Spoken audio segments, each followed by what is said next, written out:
యెహోవా, నేను యథార్థవంతుడనై ప్రవర్తించుచున్నాను, నాకు తీర్పు తీర్చుము. ఏమీయూ సందేహపడకుండా యెహోవా యందు నేను నమ్మికయుంచి ఉన్నాను. నన్ను పరీక్షించుము, నా అంతరంగమును నా హృదయమును పరిశోధించుము. నీ కృప నా కన్నుల ఎదుట ఉంచుకొని ఉన్నాను, నీ సత్యమును అనుసరించి నడుచుకొని ఉన్నాను.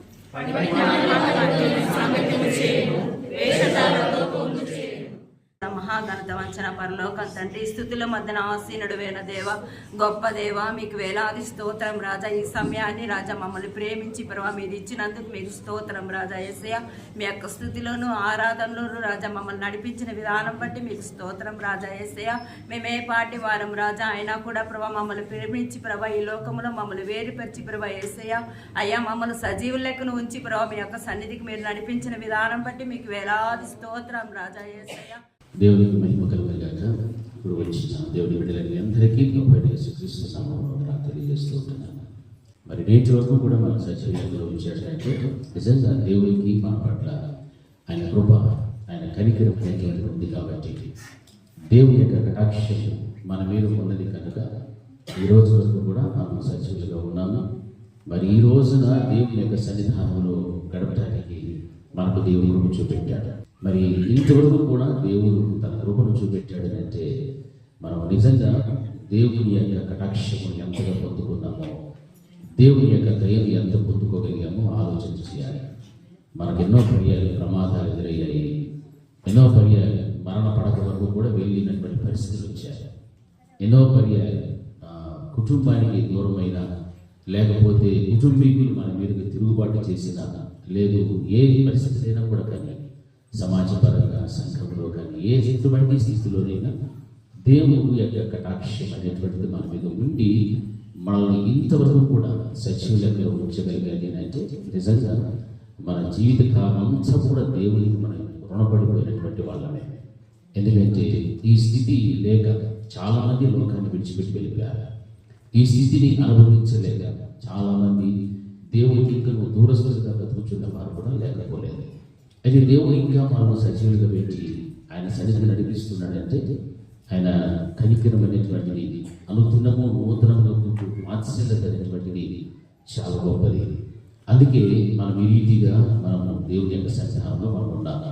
ఎక్కువగా మనం ఆలోచన చేస్తే దేహ సంబంధమైనటువంటి విషయాలలో, భౌతిక సంబంధమైనటువంటి ఆశీర్వాదాలు కలిగి జీవించాలని, దీవించబడాలని మనకు ఆశ ఉంటారు. ఈ 2024 సంవత్సరం కొంతమందికి మంచిగా ఉంటుంది, కొంతమందికి బాగలేదు అని చెప్తారు. ఎందుకంటే మన జీవితంలో మనం ఎదుర్కొన్నటువంటి స్థితిగతులను బట్టి, మనం పడినటువంటి మాటలను బట్టి, బాధలను బట్టి, ఇబ్బందులను బట్టి మనం కొన్ని పర్యాలు ఈ సంవత్సరం బాగలేదు అని అనుకుంటాం. లేదు, మనం చక్కగానే ఉన్నాము, చక్కగా దేవునితో సహవాసం కలిగి ఉన్నాము, దీవించబడుతున్నాము, ఆశీర్వదించబడుతున్నామంటే ఈ సంవత్సరం అంతా కూడా దేవుడు మమ్మల్ని దీవించారు, మేము బాగున్నాము, సంతోషంగా ఉన్నాము, సమాధానంగా ఉన్నాము అని మనం చెప్పుకోగలుగుతాం.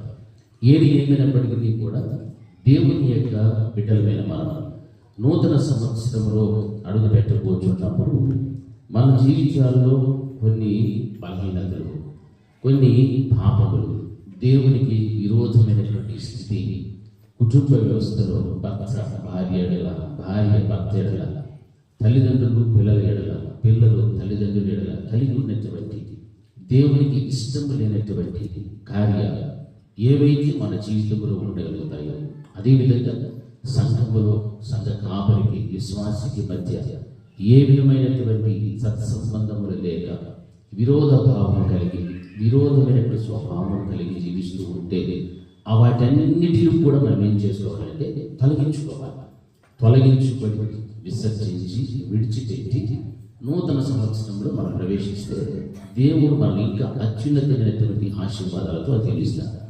ఎందుకంటే మనం దీవించబడాలి, ఆశీర్వదించబడాలి, 10 మందికి ఉపయోగకరంగా, దీవెనకరంగా మనం జీవించాలి అని మనం ఇష్టపడుతూ ఉండాలి. అది దేవుని యొక్క చిత్త ప్రకారంగా మనం నడుచుకోవాలి.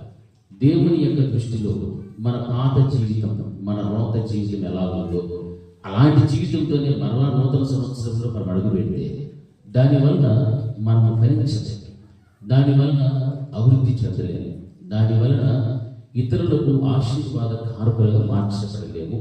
మరి అలాగే దేవుని యొక్క వాక్యమును మనం వింటూ ఉన్నప్పుడు ప్రతి మాట, ప్రతి పర్యాయం కూడా దేవుడు మనల్ని ఎన్నోసార్లు గద్దిస్తున్నప్పుడు మనము సరి చేసుకుంటూ అనేక మందికి దీవెనకరంగా మార్చబడటానికి, లేదు నీవు ఆశీర్వాదకరంగా మార్చబడటానికి ఒక నూతనమైనటువంటి స్వభావాన్ని కలిగి జీవించడము అది చాలా చాలా శ్రేష్టమైనటువంటిది. అది మనము మన కుటుంబములకు దీవెనకరము అని వాక్యం ద్వారా మనం తెలుసుకుంటున్నాము.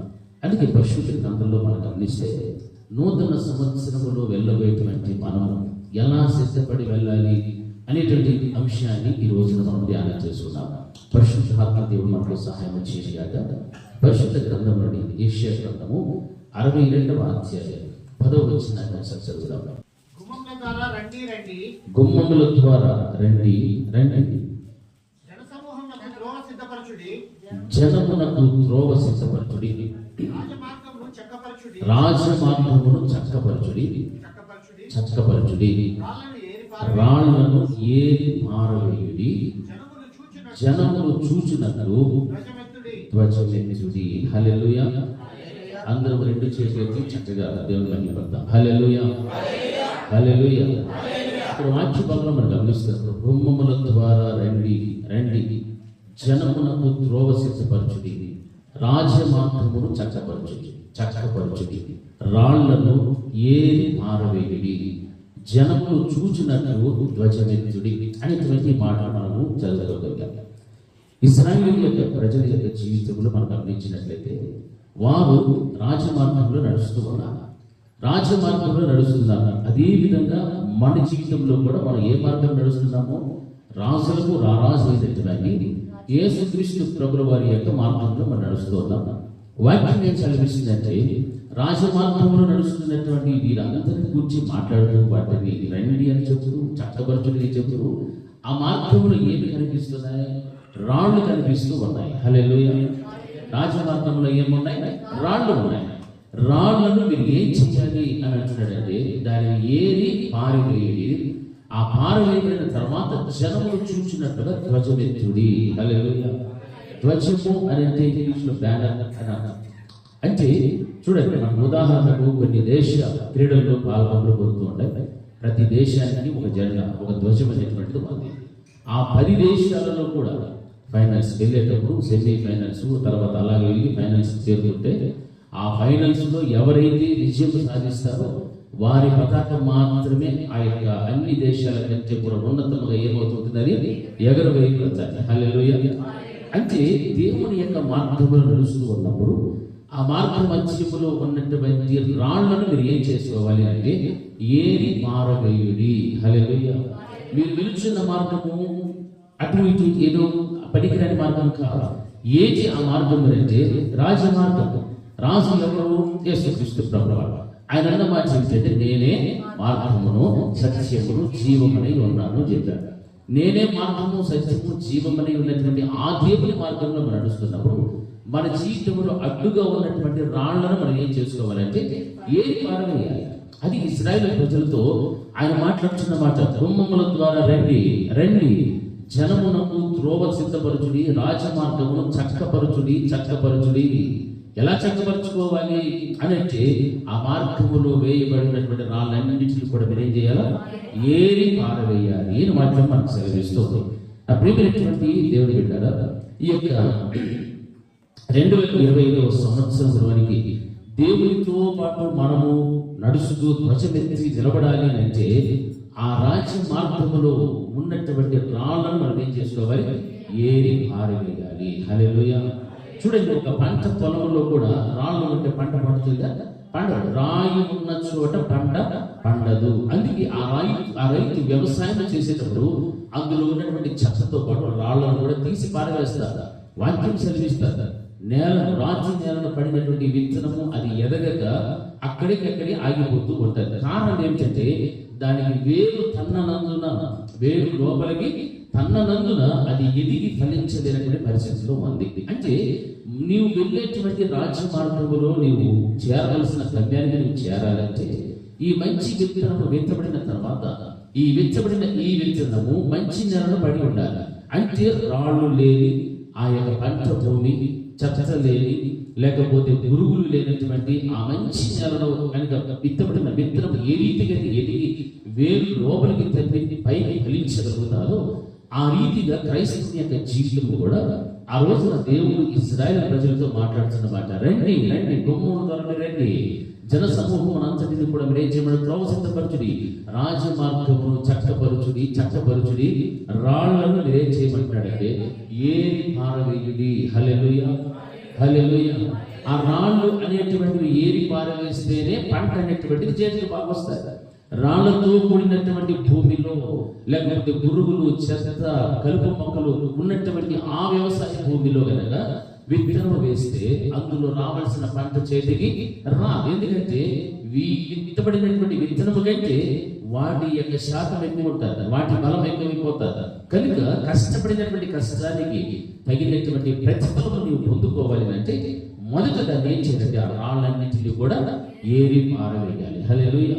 నా ప్రియమైనటువంటి దేవుని బిడ్డలారా, ఈ నూతన సంవత్సరంలో అడుగు పెట్టబోయే ముందు మనం సిద్ధపరచుకోవాల్సిన విషయాలు ఏమిటి అంటే ఆ రోజున ఇశ్రాయేలు ప్రజలతో చెప్తున్న మాట, రాజమార్గమును మీరు చక్కపరచాలి. హల్లెలూయా. రాజమార్గమును మీరు చక్కపరచుడి, రాళ్లను మీరు ఏం చేసేసేయాలా, ఏరి పారవేయుడి అనేటువంటి మాట మనం గమనిస్తున్నాం. ఆ రోజున పాత నిబంధన కాలంలో దేవుడు ఇశ్రాయేలు ప్రజలను ద్రాక్ష తోటకు పోలుస్తూ ఉన్నాడు. ఈ రోజున ఉన్నటువంటి కొత్త నిబంధన గ్రంథమును, కొత్త నిబంధన సంఘాన్ని దేవుడు దేనితో పోలుస్తుంటే అదే ద్రాక్ష తోటతో పోలుస్తున్నాడు. దేవుడు తన స్వర్గం ఇచ్చి సంపాదించిన సంఘము ఈ రోజున ద్రాక్ష తోట సాదృశ్యంగా కనిపిస్తోంది. ఆ ద్రాక్ష తోటలో ఉన్నటువంటి ప్రతి విశ్వాసి కూడా ఏమవ్వాలని దేవుడు ఇష్టపడుతున్నాడంటే ఎదగాలి, ఫలించాలి అనేటువంటి మాట మనకు కనిపిస్తుంది. చూడండి, పరిశుద్ధ గ్రంథంలో యెషయా గ్రంథంలో 5వ అధ్యాయము 1 నుండి 2 వచనాలు చదవండి. యెషయా గ్రంథము, నా ప్రియుని గురించి పాడెదను, ద్రాక్ష తోటను బట్టి నాకు ఇష్టడైన వాణిని గురించి పాడెదను వినుడి. సత్తువ భూమి గల కొండ మీద నా ప్రియుడికి ఒక ద్రాక్ష తోట ఉండెను, ఆయన దానిని బాగుగా త్రవ్వి రాళ్లను ఏరి అందులో శ్రేష్టమైన తీగలను నాటించెను, దాని మధ్యలో బురుజు ఒకటి వేయించెను, తొలిపించెను.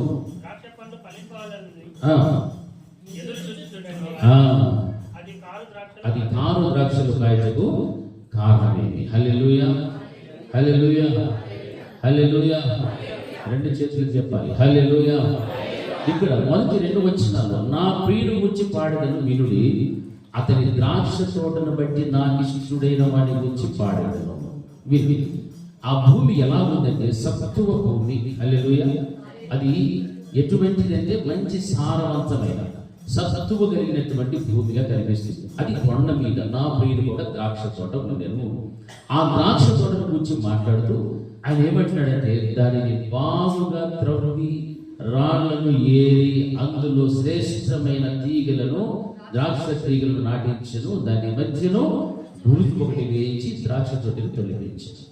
ఆ ద్రాక్ష తోటకు కావలసినటువంటి భద్రత, ఆ ద్రాక్ష తోటలో వేసేటువంటి శ్రేష్టమైన ద్రాక్ష తీగలన్నీ కూడా ఫలించాలని దానిని బాగా త్రవ్వి అందులో ఏం వేరేశాడు, రాళ్ళను ఏరి వేసాను. హల్లెలూయా. ఎందుకు ఈ మాట ఇక్కడ కూడా మనం చూస్తున్నాము అని అంటే, ఏ తోటలోనైనా కూడా కానీ, సంఘము అన్నటువంటి ద్రాక్ష తోటలోనైనా లేకపోతే మనం సర్వసాధారణంగా పంటలు పండించే పంటలోనైనా ఆ సత్తువు గల భూమిలో వేసేటువంటి ప్రతి విత్తనము కూడా ఫలించాలి అని అంటే అందులో ఉన్నటువంటి రాళ్ళను మొదట మనం ఏం చేయాలి, ఏరేయాలి. చూడండి, ఎక్కడైనా చూడండి, మీరు ఏ భూమిలోకి వెళ్ళినా, వరి పండించే పంటల భూములైనా లేకపోతే వేరుశనగైనా లేకపోతే రాగి అయినా ఎక్కడైనా కూడా చూడండి, అందులో రాళ్ళు మనకు కనిపిస్తాయా? ఒక్క రాయి కూడా కనిపిస్తాయి. అంటే ఆ రైతు వ్యవసాయకుడు చక్కగా దాన్ని సేద్యం చేస్తాడు. మొదట దానిని శుభ్రం చేస్తాడు, బాగా తవ్వి మడక దున్ని అందులో ఉన్నటువంటి దాగి ఉన్నటువంటి మలినాలన్నీ కూడా బయట తీస్తాడు. రాళ్ళన్నిటిని కూడా ఏరి పారవేస్తారు. అప్పుడే అందులో వేసేటువంటి విత్తనమునకు ఏ విధమైన ఆటంకము లేకుండా అది లోపలికి వేరు తన్ని పైకి ఎదిగి ఫలించేటువంటి స్థితి ఆ విత్తనానికి వస్తుంది. అది ఎదిగి ఫలిస్తున్నప్పుడు పూతలు పూస్తాయి, కాయలు వేస్తాయి, ఫలములు అనేటువంటివి చూడగలుగుతాం. హల్లెలూయా. ఆ పూత, కాయ, ఫలములు అనేటువంటిది రావాలి అంటే ఆ సత్తువు గల భూమిని అంతా కూడా ఏం చేయాలి? మొదట బాగా త్రవ్వాలి. హల్లెలూయా. త్రవ్విన తర్వాతనే అందులో తేలేటువంటి ప్రతి రాయిని కూడా ఏం చేయాలా? ఏరి పారవేయాలి. హల్లెలూయా, హల్లెలూయా. ఎందుకంటే అప్పుడే అది 30 దింతలుగా, 60 దింతలుగా, 100 దింతలుగా ఫలితం అవుతాయి. అయితే ఆధ్యాత్మికమైనటువంటి జీవితంలో క్రైస్తవుడు కూడా 30 దింతలు, 60 దింతలు, 100 దింతల ఫలపూర్తి అభివృద్ధిలోకి రావాలి, ఫలించాలి అన్నటువంటి ఆశ ఉంది. అయితే నీ వ్యక్తిగత జీవితంలో ఈ రాళ్ళు అనేటువంటివి ఏవైతే ఉన్నాయో వాటన్నిటిని కూడా ఏం చేయాలా? ఏరి పారవేయాలి. హల్లెలూయా. ఏరి పారవేస్తే ప్రభువు వాటిని ఏమడగా తెలుసా? ప్రభు 30 దంతులు కాదు, 60 దంతులు కాదు, 100 దంతులు కాదు, 100కి 100 పాలు నేనేమవ్వాలి? ఫలించాలి. హల్లెలూయా. 100కి 100 పాలు నేను ఫలించాలి. 100కి 100 పాలు నా కుటుంబం ఫలించాలి. 100కి 100 పాలు నా సంఘంలో ఉన్న ప్రతి కుటుంబం కూడా ఫలించాలి. అభివృద్ధిలోని మహాభివృద్ధిలోనికి నడవాలి అని నీవు ప్రభువు వారిని అడగాలి. ఎప్పుడునంటే నీలో ఉన్నటువంటి రాళ్ళన్నింటినీ కూడా ఏం చేసుకోవాలా? ఆ ఫలభరితమైన జీవితం రావాలంటే వేరేసుకోవాలి. వీటిని ఏరుకోకుండా నన్ను ఆశీర్వదించు ప్రభువా, 100 దింతల ఆశీర్వాదం ఇవ్వు, 30 దంతలుగా, 60 దింతలుగా, 100 దింతల ఫలభరితమైన జీవితం నాకు ఇవ్వండి ప్రభువా అని మనం ప్రార్థన చేస్తే ఫలభరితమైన జీవితం వస్తుందా? రా. ఎందుకంటే సత్తువు గల భూమిని దేవుడు ఏం చేశాడు? దానిని మొదట తవ్వాడు, రాళ్ళను ఏరాడు, దానికి పురుషులు కట్టించాడు, నీళ్ళ తొట్టిని తొలగించాడు. ఇన్ని కార్యాలు చేస్తేనే ఆ యొక్క తోటలో ఉన్నటువంటి ప్రతి చెట్టు కూడా ఏమవుతుంది? ఫలిస్తుంది. హల్లెలూయా, హల్లెలూయా. చాలా మంది చెప్పాలి హల్లెలూయా. ద్రాక్ష తోటలో ద్రాక్ష చెట్టు క్రీస్తు ప్రభువు వారైతే మనమందరం కూడా ఆయనతో అంటు పెట్టబడి ఉన్న తీగలము. హల్లెలూయా. ఈ తీగలలో ఏం చూడాలి దేవుడు కోరుకుంటాడంటే ఫలాలు చూడాలని కోరుతున్నాడు. చెట్టును అంటి పెట్టుకున్నటువంటి తీగల్లో ఫలాలు రావాలంటే మొదట పూత పోయాలి, ఆ తర్వాత కాయగా మారుతుంది, ఆ తర్వాత చక్కగా పండుతుంది. హల్లెలూయా. ఈ పూత ప్రారంభం మొదలుకొని ఫలం వరకు కూడా నీ జీవితంలో రావాలి అంటే నీలో ఉన్నటువంటి రాళ్ళు ఏవైతే ఉన్నావో ఫలించడానికి ఆటంకం కలిగించేటువంటి ఏ రాయి అయితే ఉందో ఆ రాయిని మొదట ఏం చేయాలి? తీసివేయి. హల్లెలూయా, హల్లెలూయా. ఆ రాళ్లతో మనము నూతన సంవత్సరంలో వెళితే నీవు కలిగి ఉన్న ఉద్దేశంలో, నీవు కలిగి ఉన్న ఆలోచన, నీవు చేయదలిచిన ప్రయత్నములు ఏవి ఉండినా అవి అక్కడికక్కడే ఆగుతూ ఆగుతూ వస్తాయి. పంట సరిగా చేతికి రా, ఆశీర్వాదం సరిగా రా, దీవెన మన ఇంటికి రా. కారణము నీలో ఉన్న రాళ్లను ఏం చేయలేదు? ఏది పారవేయలేదు. హల్లెలూయా. 24లో ఎలా ఉన్నావో 25లో కూడా అలాగే ఉంచి నీ ఆశీర్వాదం అలాగే ఉంటుంది, నీ దీవెన కూడా అలాగే ఉంటుంది. నీ యొక్క కావలసిన నీవు చేయదలిచిన ప్రయత్నములు కూడా అన్ని అక్కడికక్కడే ఆగుతూ నడుస్తూ ఆగుతూ నడుస్తూ అలాగే వెళ్తుంటాయి. ఎప్పుడైతే ఒక పరివర్తన, ఒక చక్కని మారు మనసుతో కూడినటువంటి బ్రతుకు దేవుడు చూడగలుగుతాడు, అప్పుడు ఆయనలో అంటు పెట్టబడినటువంటి మనము ఏమవుతామంటే 30 దింతలు, 60 దింతలు, 100 దింతలు, 100కి 100 పాళ్ళు మనం ఏమవుతామో ఫలించేటువంటి అనుభవంలోనికి వెళ్తాము. హల్లెలూయా, హల్లెలూయా. ఆ ఫలభరితమైన జీవితం కావాలి. ఈ నూతన సంవత్సరంలో అడుగు పెట్టబోయే నా సంఘానికి, నా కుటుంబానికి, నా భర్తకు, నా భార్యకు, నా బిడ్డలకు, నా తల్లిదండ్రులకు అందరికీ కావాలని దేవుని మనం ఏం చేయాలా? ప్రార్థన చేయాలి. హల్లెలూయా. అంతేకాని వీటిని అలాగ భద్రం చేసుకొని బంగారు దాచుకున్నట్టు దాచుకొని నూతన సంవత్సరంలో గడిపెట్టినాక ఈ సంవత్సరం కూడా దేవుడు నన్ను ఏం ఆశీర్వదించలేదు, నన్ను దీవించలేదు అని దేవుని మీద మనం ఏం వేయకూడదు? నిందలు వేయకూడదు. ఏ బలహీనత ఉందో దాన్ని మొదట నీవు తీసివేసుకోవాలి. హల్లెలూయా. చూడండి, మొట్టమొదటిది ఒక రాయి చూపిస్తా. చూడండి, యెహెజ్కేలు గ్రంథము 36వ అధ్యాయము 26వ వచనం ఒకసారి చదవండి. యెహెజ్కేలు గ్రంథము 36వ అధ్యాయము 26వ వచనం. నూతన హృదయము మీకు ఇచ్చేదను, నూతన స్వభావం మీకు కలుగజేసేదను, రాతి గుండె మీలో నుండి తీసివేసి మాంసపు గుండెను మీకు ఇచ్చేదను. హల్లెలూయా, హల్లెలూయా, హల్లెలూయా. ఈ రాతి గుండె గురించి ఇక్కడ మాట్లాడుతున్నాడు. మొట్టమొదటి నూతన హృదయాన్ని మీకు ఇస్తా, నూతన స్వభావం మీకు ఇచ్చేదను. రాతి గుండె మీలో నుండి తీసివేసి మాంసపు గుండెను మీకు ఇచ్చేదను. హల్లెలూయా. ఈ హృదయం దేవుడు అమర్చినటువంటి మానవుడిలో ఉన్న ప్రతి రాతి గుండెగా మార్చబడబడు కారణం ఏంటంటే, అపోస్తలుడైన పౌలు గారు హెబ్రీ సంఘంతో మాట్లాడుతున్నారు. పాపం వలన కలుగు భ్రమ చేత మీ హృదయములు కఠినముగా మార్చబడకుండా జాగ్రత్తగా చూచుకోనడి అని పౌలు గారు హెబ్రీ సంఘాన్ని హెచ్చరిస్తూ ఉన్నారు. ఏమి కారణము? పాపము వలన కలుగు భ్రమ చేత. హల్లెలూయా. దేని వలన? పాపము వలన కలుగు భ్రమ చేత మీ హృదయములను కఠినముగా మార్చబడకుండా మీరు ఏం చేసుకోండి? జాగ్రత్తగా దానిని కాచుకోవాలి. హల్లెలూయా. జాగ్రత్తగా చూసుకోవాలి దాన్ని. ఎందుకు అంటే పాపము వలన, పాపము అనేటువంటి పాపం వలన కలుగు భ్రమ చేత మన యొక్క హృదయములు ఏమవుతున్నాయి అంటే కఠినముగా మార్చబడిపోతున్నాయి. ఏ వ్యక్తులైతే పాపం ఉందో, ఏ వ్యక్తులైతే పాపము స్వభావాలు ఉన్నాయో, ఆ స్వభావం కలిగినటువంటి వ్యక్తులు వారి యొక్క హృదయం ఏ విధంగా మార్చబడిపోయింది? కఠినంగా మార్చబడిపోతుంది. అందుకే అలాగా మార్చబడకుండా ఉన్నట్లుగా మీరు జాగ్రత్తగా చూసుకోవాలి. అపోస్తలుడైన పౌలు గారు హెబ్రీ సంఘాన్ని హెచ్చరిస్తున్నారు. ఈ రోజున దేవుడు ప్రతి విశ్వాసం కూడా ఇదే మాట్లాడుతున్నాడు. క్రొత్త నిబంధనలో ఉన్న సంఘము, తన స్వరక్తము చేత సంపాదించిన సంఘము, ఆ సంఘము నిమిత్తము దేవుడు మాట్లాడుతున్న మాట కూడా, ఏ ఒక్క విశ్వాసం కూడా పాపము వలన కలుగు భ్రమ చేత మీ హృదయములు ఏమిగా మార్చబడకూడదు?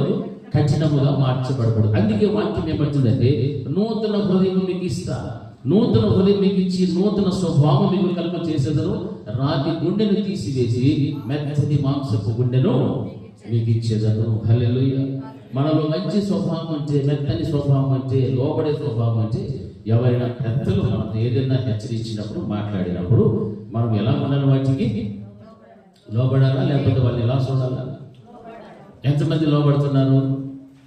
మన పెద్దలు ఎవరైనా హెచ్చరించారనుకోండి, ఏదైనా చిన్న విషయంలో అనుకోండి, ఏదైనా చిన్న విషయాలు, ఇక్కడ కాదు అక్కడ, ఇలా కాదు అలా అంటే, మనలో ఉన్నటువంటి మంచి స్వభావం అయితే వెంటనే ఏమవుతామో? లోబడతాం. లేదు, దేవుడు వాక్యం చదివిస్తారు, నీ హృదయం మంచిది కాదు, నీ స్వభావం మంచిది కాదు, నీ గుండె కూడా రాతి గుండె అనేటువంటి పరిస్థితుల్లో ఉంటే నీ యొక్క మాట అయినా, నీ స్వభావం ఎలా ఉంటుందంటే తిరస్కరించేటువంటి స్వభావం నీలో కనిపిస్తుంది. హల్లెలూయా. అందుకే దేవుడు రాతి గుండెని మీలో నుండి ఏం చేస్తా? నేను తీసివేస్తా. ఇది మొట్టమొదటి రాయి. హల్లెలూయా, హల్లెలూయా. రాతి గుండె ఎంతమందికి ఉంది? రాయి గుండె, రాతి గుండె ఎంతమందికి ఉంది? పోనీ మెత్తని మాంసపు గుండె ఎంతమందికి ఉంది? మీ అందరికీ మెత్తని మాంసం గుండెనా? కోస్తే రక్తం కూడా వస్తుంది, కానీ దాని స్వభావం ఎటువంటిది? కఠినమైనటువంటిది, రాతి గుండె. హల్లెలూయా. మీరు దానికి చేయట్లా, దీనికి చేశారు కాబట్టి మీ హృదయం మీ ఎలా ఉంది? కఠినమైనటువంటిది. మెత్తని గుండె క్యాన్సర్ నో. మీరు మొదటి దానికి ఎత్తితే కొంతమంది అయినా మెత్తన మాంసం గుండె ఉండేవాళ్ళు, దీనికి కూడా ఎత్తలేదంటే మీరు దాన్నే కరెక్ట్ అంటారు. హల్లెలూయా, హల్లెలూయా, హల్లెలూయా. అందుకే దేవుడు ఏమన్నాడంటే, నూతన హృదయం మీకు ఇస్తాడు, నూతనమైన కొత్త హృదయాన్ని మీకు ఇస్తాడు. రెండవది ఏమంటున్నాడు? నూతన స్వభావం మీకు ఇస్తాను. హల్లెలూయా. రాతి గుండెను మీలో నుండి, ఎక్కడి నుండి? లోపల నుండి. హల్లెలూయా. లోపల ఉండే అవయవాలు ఎవరు చూస్తారు? దేవుడు. మనం చూస్తామా? మన హృదయం ఎట్లాంటిదో మనకు తెలుసు, కానీ దాన్ని చూస్తామా?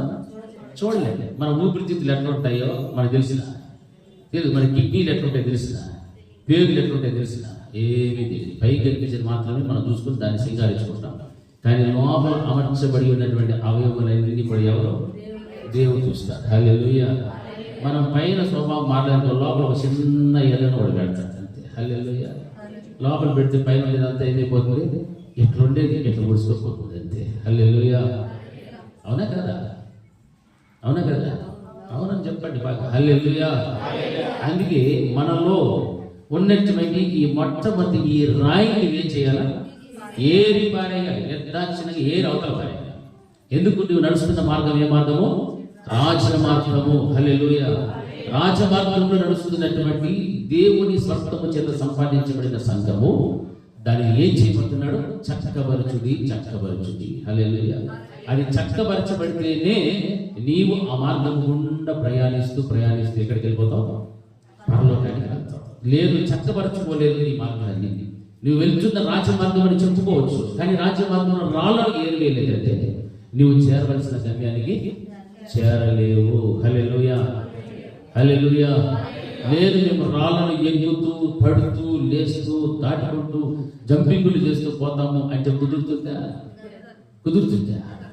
కుదరే పనే లేదు. హల్లెలూయా. మీకు అర్థమైందని కూడా చెప్తాయి. మీరు ఎప్పుడైనా బైక్లోనో లేకపోతే ఏడన్నా పోయేటప్పుడు సైకిల్లోనో రాళ్ళ మీద ఎక్కారు అనుకోండి, స్పీడ్గా పోతా రాయి మీద ఎక్కితే ఏమవుతారు? స్కిడ్ అయి పడి ఏమవుతుంది? తలబలగమో ఎముకలు తిరగడమో సంథింగ్ ఏదో ఒకటి ప్రమాదం ఎదురవుతుందా లేదా? ఎదురవుతుంది. అంటే రాయి అనేటువంటిది ఉండకూడదు. రాయి అనేటువంటిది ఉంటే ఎంత ప్రమాదం అంటే అంత ప్రమాదం. హల్లెలూయా.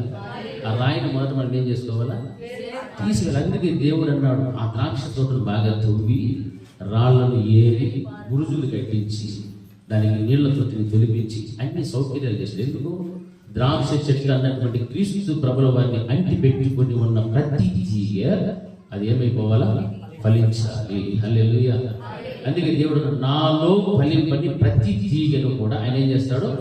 తీసి పారవేడు. అది అగ్ని గంధకములలో పడవేటుకు తప్ప, మనుషుల చేత తొక్కబడుతుంది తప్ప మరి దేనికి పనికిరాని తీగ వలె బ్రతకడం కంటే ఆయనలో ఉండి ఆయనను అంటు పెట్టుకుని జీవిస్తూ ఫలించేటువంటి తీగలాగా మనం ఉంటే అది మనకు ఆశీర్వాదం, అది మనకు దీవెన. ఈ రోజు నువ్వు మందిరానికి వచ్చావు, ఈ సంవత్సరం అంతా దేవుడిని కాపాడాడు.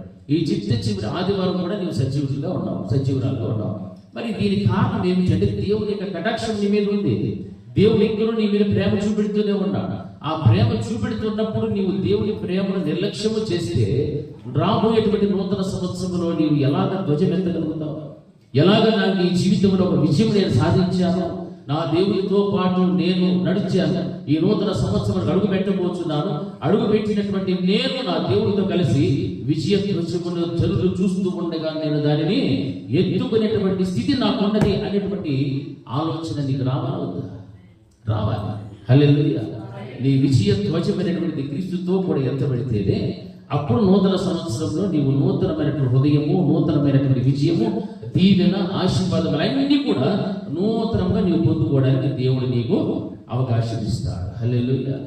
అంతేకాని పాత జీవితంతో పాటు దాన్ని అంటే పూసుకొని దాన్ని రాసుకొని మొహమంతా మసి పూసుకొని కొత్త జీవితంలో పోయి హ్యాపీ న్యూ ఇయర్ అనుకుంటే ఏమైనా ప్రయోజనం ఉందా? నిన్ను చూసినప్పుడంతా కూడా దేవుడు మసి పూసిన మొహమాడా, మసి పూసిన మొహం ద్వారా నువ్వు హ్యాపీ న్యూ ఇయర్ చెప్పుకుంటా, కానీ బ్రతకంతా నీది ఎలా ఉంది? మసి పూసి నల్లగా ఏడ్చింది నీ మొహం, నీ హృదయము ఖచ్చితంగా ఉంది. ఆ రాయిని ఏది పారేసుకొని మళ్ళీ చెప్పుకో, శుభాకాంక్షలు చెప్పుకో. ఆ రాళ్ళు నీలో ఉంటే నువ్వు ఎంతమందికి శుభాకాంక్షలు చెప్పినా షాక్లెట్లు పెట్టి చేతిలో షేక్ హ్యాండ్ ఇచ్చుకొని new year happy new year అని చెప్పుకుంటా ఫలితము శూన్యం. పోతే పోయినా కాయే లేదు, ఫలవర్తము లేదు. మరి 30 లేదు, 60 లేదు, 100 లేదు, 100కి 100 లేదు, 100కి 0. హల్లెలూయా. హల్లెలూయా. పేరుకు క్రైస్తవులుగా చెప్పుకోవచ్చు, మంచిది. కానీ ఫలభరితమైన జీవితం లేకపోతే చాలా అన్యాయం అయిపోతాం. మనమంతా మనమే మోసం చేసుకుంటాం. నేను క్రైస్తవుడను, నేను ఫలానా, నా తండ్రి ఫలానా, నా తాత ముత్తాత ఫలానా చెప్పుకోవచ్చు. కానీ నీ జీవితం ఎలా ఉంది? నీ హృదయం ఎలా ఉంది? కఠిన స్వభావంతో ఉందా? మెత్తని మాంసపు గుండెని దేవుడు ఇస్తానన్నాడు. రాతి గుండెను మీలో నుండి నేను తీసివేస్తాను. హల్లెలూయా. హల్లెలూయా. రోజున రాతి గుండె అన్నటువంటిది ఎవరినైతే ఉంటుందో ఆ రాతి గుండె రాయిని ఏం చేయాలా? ఏరి పారి. హల్లెలూయా.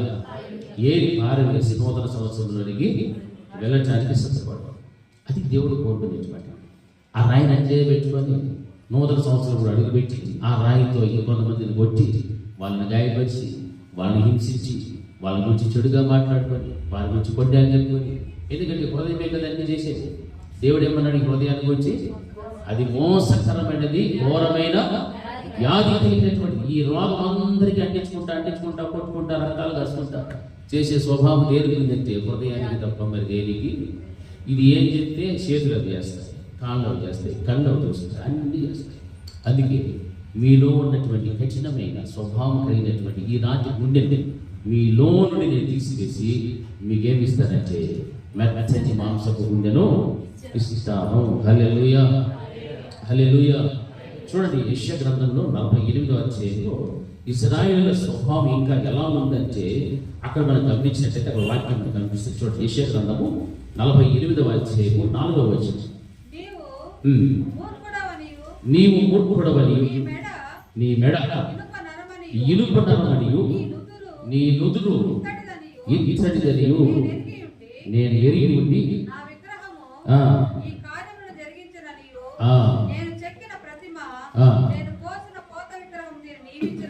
చాలా హల్లెలూయా. ఏమంటున్నాడు ఇశ్రాయేలు యొక్క తల పిలుచుతనాన్ని గురించి ఏమని మాట్లాడుతున్నాడంటే నీవు మూర్ఖుడవు. ఎవరు నీవు?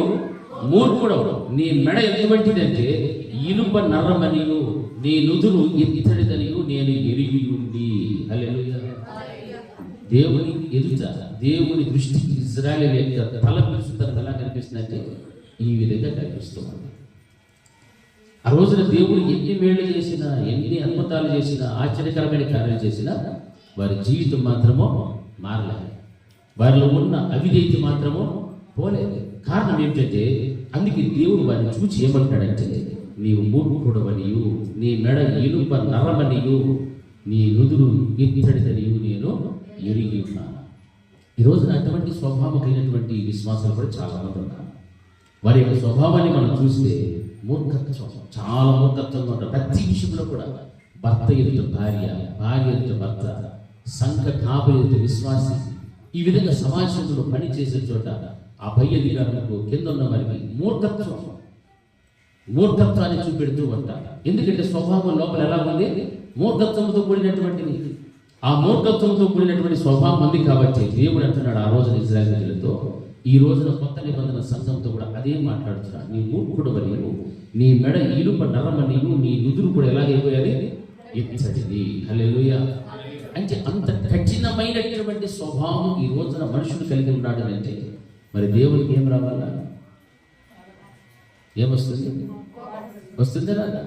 ఖచ్చితంగా వస్తుంది. హల్లెలూయా, హల్లెలూయా. దేవుడు తన కనికరమును కటాక్షమును చూపించినప్పటికీ కూడా బ్రతుకు మారకపోతే, జీవితంలో ఏ విధమైనటువంటి పరివర్తన కలగకపోగా ఆ యొక్క మూర్ఖత్వము ఇనుప నరం అనేటువంటి మెడ నుదురు ఇత్తడిదిగా మార్చబడిపోతే దేవుడికి ఖచ్చితంగా కోపం అనేటువంటిది వస్తుంది. వచ్చి ఆయన ఏం చేస్తాడు తెలిసిన? చూడండి ద్వితీయోపదేశకాండము 28వ అధ్యాయం 23వ వచనం ఒకసారి చదవండి. 28, 23. నీ తలపైని ఆకాశము ఇత్తడి వలె ఉండును, నీ క్రిందనున్న నేల ఇనుము వలె ఉండును. హల్లెలూయా, హల్లెలూయా. 24 చదువు.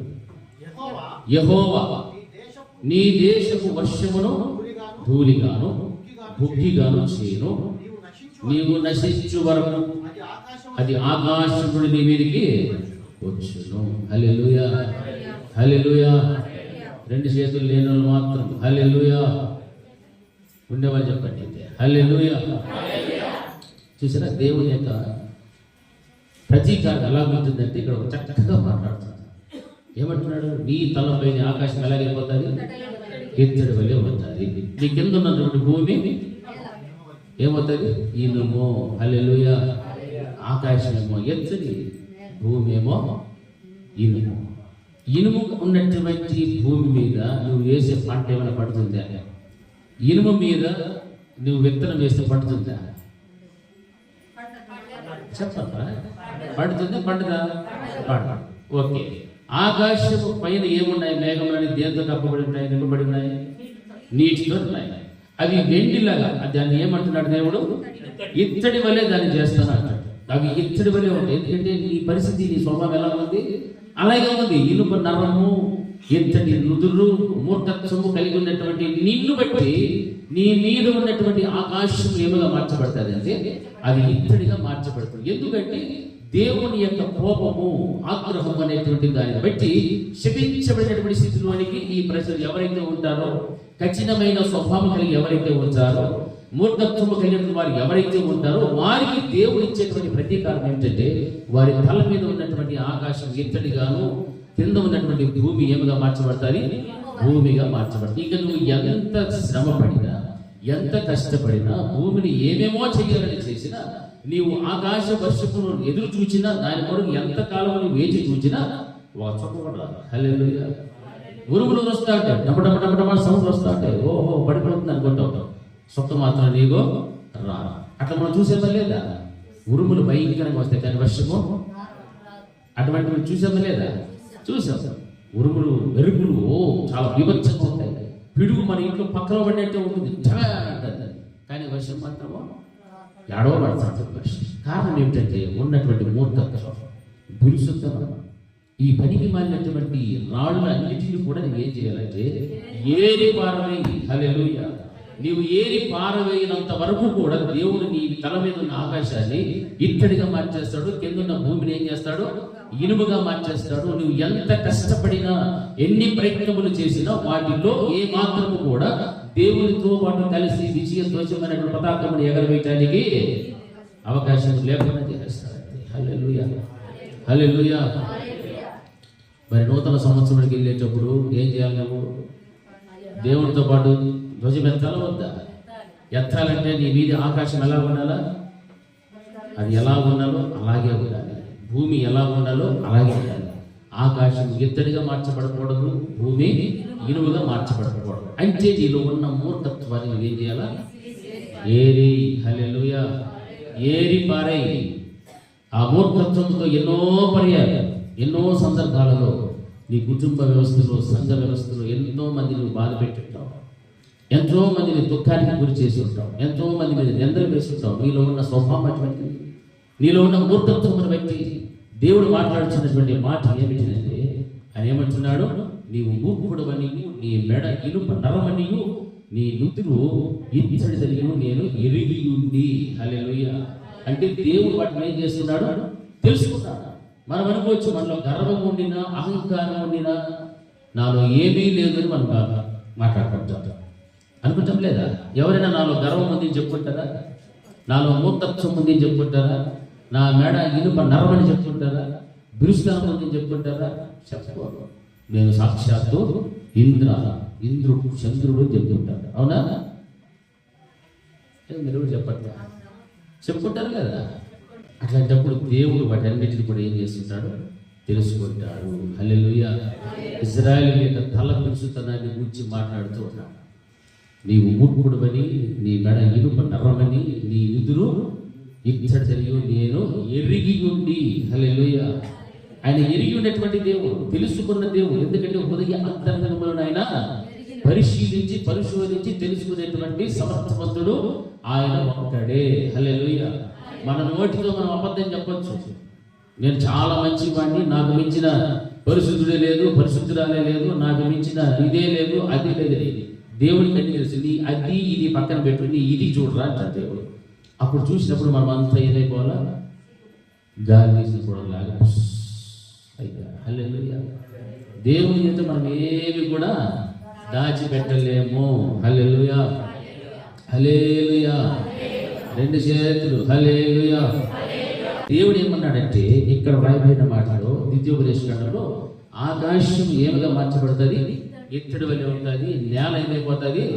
ఇనుముగా మార్చబడిపోతుంది. ఇంకా నువ్వు అందులో పంట ఏ మాత్రం కూడా పండించలేవు. ఆకాశంలో వర్షం కురుస్తుందేమో చూస్తావు, అది ఇత్తడిగా మార్చేశాడు దేవుడు.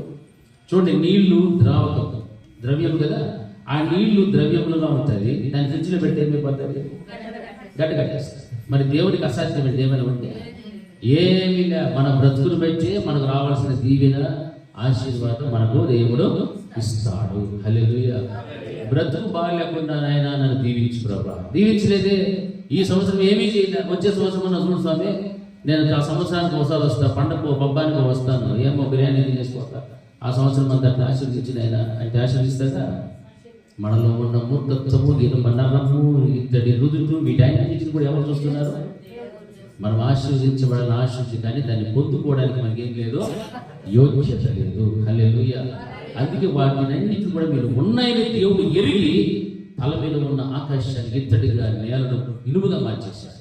అంటే దేవుడు ఎంత కఠినంగా ఆయన వ్యవహరిస్తున్నాడు గమనించారు. మనం అనుకోవచ్చు దేవుడు నేనేం చేయలేదు, ఆల్రెడీ ఎప్పుడో పడింటాయి దెబ్బలు, అయినా మనుషులు ఏం చేయట్లేదు. ఈ రోజున గ్రహించడంలే, దెబ్బ మీద దెబ్బ పడుతున్నా గ్రహించడంలే, కుటుంబంలో తీవ్రకరమైన కార్యాలు జరగడంలే, గ్రహించలేదు, బిడ్డల విషయంలో కార్యాలు జరగడం గ్రహించడం లేదు. కారణం ఏమిటంటే ఈ విధమైన స్వభావం, కఠినమైనటువంటి హృదయం కలిగిన వ్యక్తులుగా నిగల్చబడిపోయారు. హల్లెలూయా, హల్లెలూయా, హల్లెలూయా.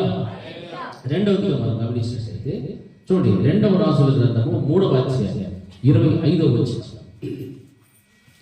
2వ రాజుల గ్రంథము 3వ అధ్యాయము 25వ వచనం. మరియు వారు పట్టణములను పడగొట్టి సమస్తమైన మంచి భూభాగముల మీదను తల యొక్క రాయి వేసి నింపి, తల ఒక రాయి వేసి దింపి, నీళ్ల బావులన్నిటినీ పూడ్చి, మంచి చెట్లన్నిటినీ నరికివేసిరి.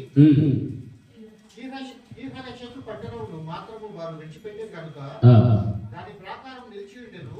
దాని బడిసెలను విసరువారు దాన్ని చుట్టుకొని రాళ్ళు. హల్లెలూయా, హల్లెలూయా. ఇక్కడ మరొకటి రాయి మనం గమనించినట్లయితే, అబ్రహాము తవ్వించినటువంటి బావులన్నిటిని కూడా ఫిలిస్తీన్లు ఏం చేస్తూ వచ్చారు? కూర్చివేస్తూ వచ్చారు. ఇస్సాకు గారు మరలా త్రవ్విస్తూ ఉన్నారు. ఈ త్రవ్విస్తూ ఉన్నటువంటి ఈ పరిస్థితి మనం గమనిస్తే వారు ఏం చేస్తున్నట్టు, శత్రువు అనేటువంటి సాతాను సంబంధించిన వారు, మరియు వారు పట్టణములను పడగొట్టి సమస్తమైన మంచి భూభాగముల మీదను తలా ఒక రాయి వేసి తిప్పి, నీళ్ల బావులన్నిటిని పూడ్చి, మంచి చెట్లన్నిటిని కూడా ఏం చేస్తున్నారు? నరికి వేసింది. హల్లెలూయా, హల్లెలూయా. ఇది మంచి పని, చెడ్డ పని? చెడ్డ పని. ఎవరు చేస్తున్నారు ఇది?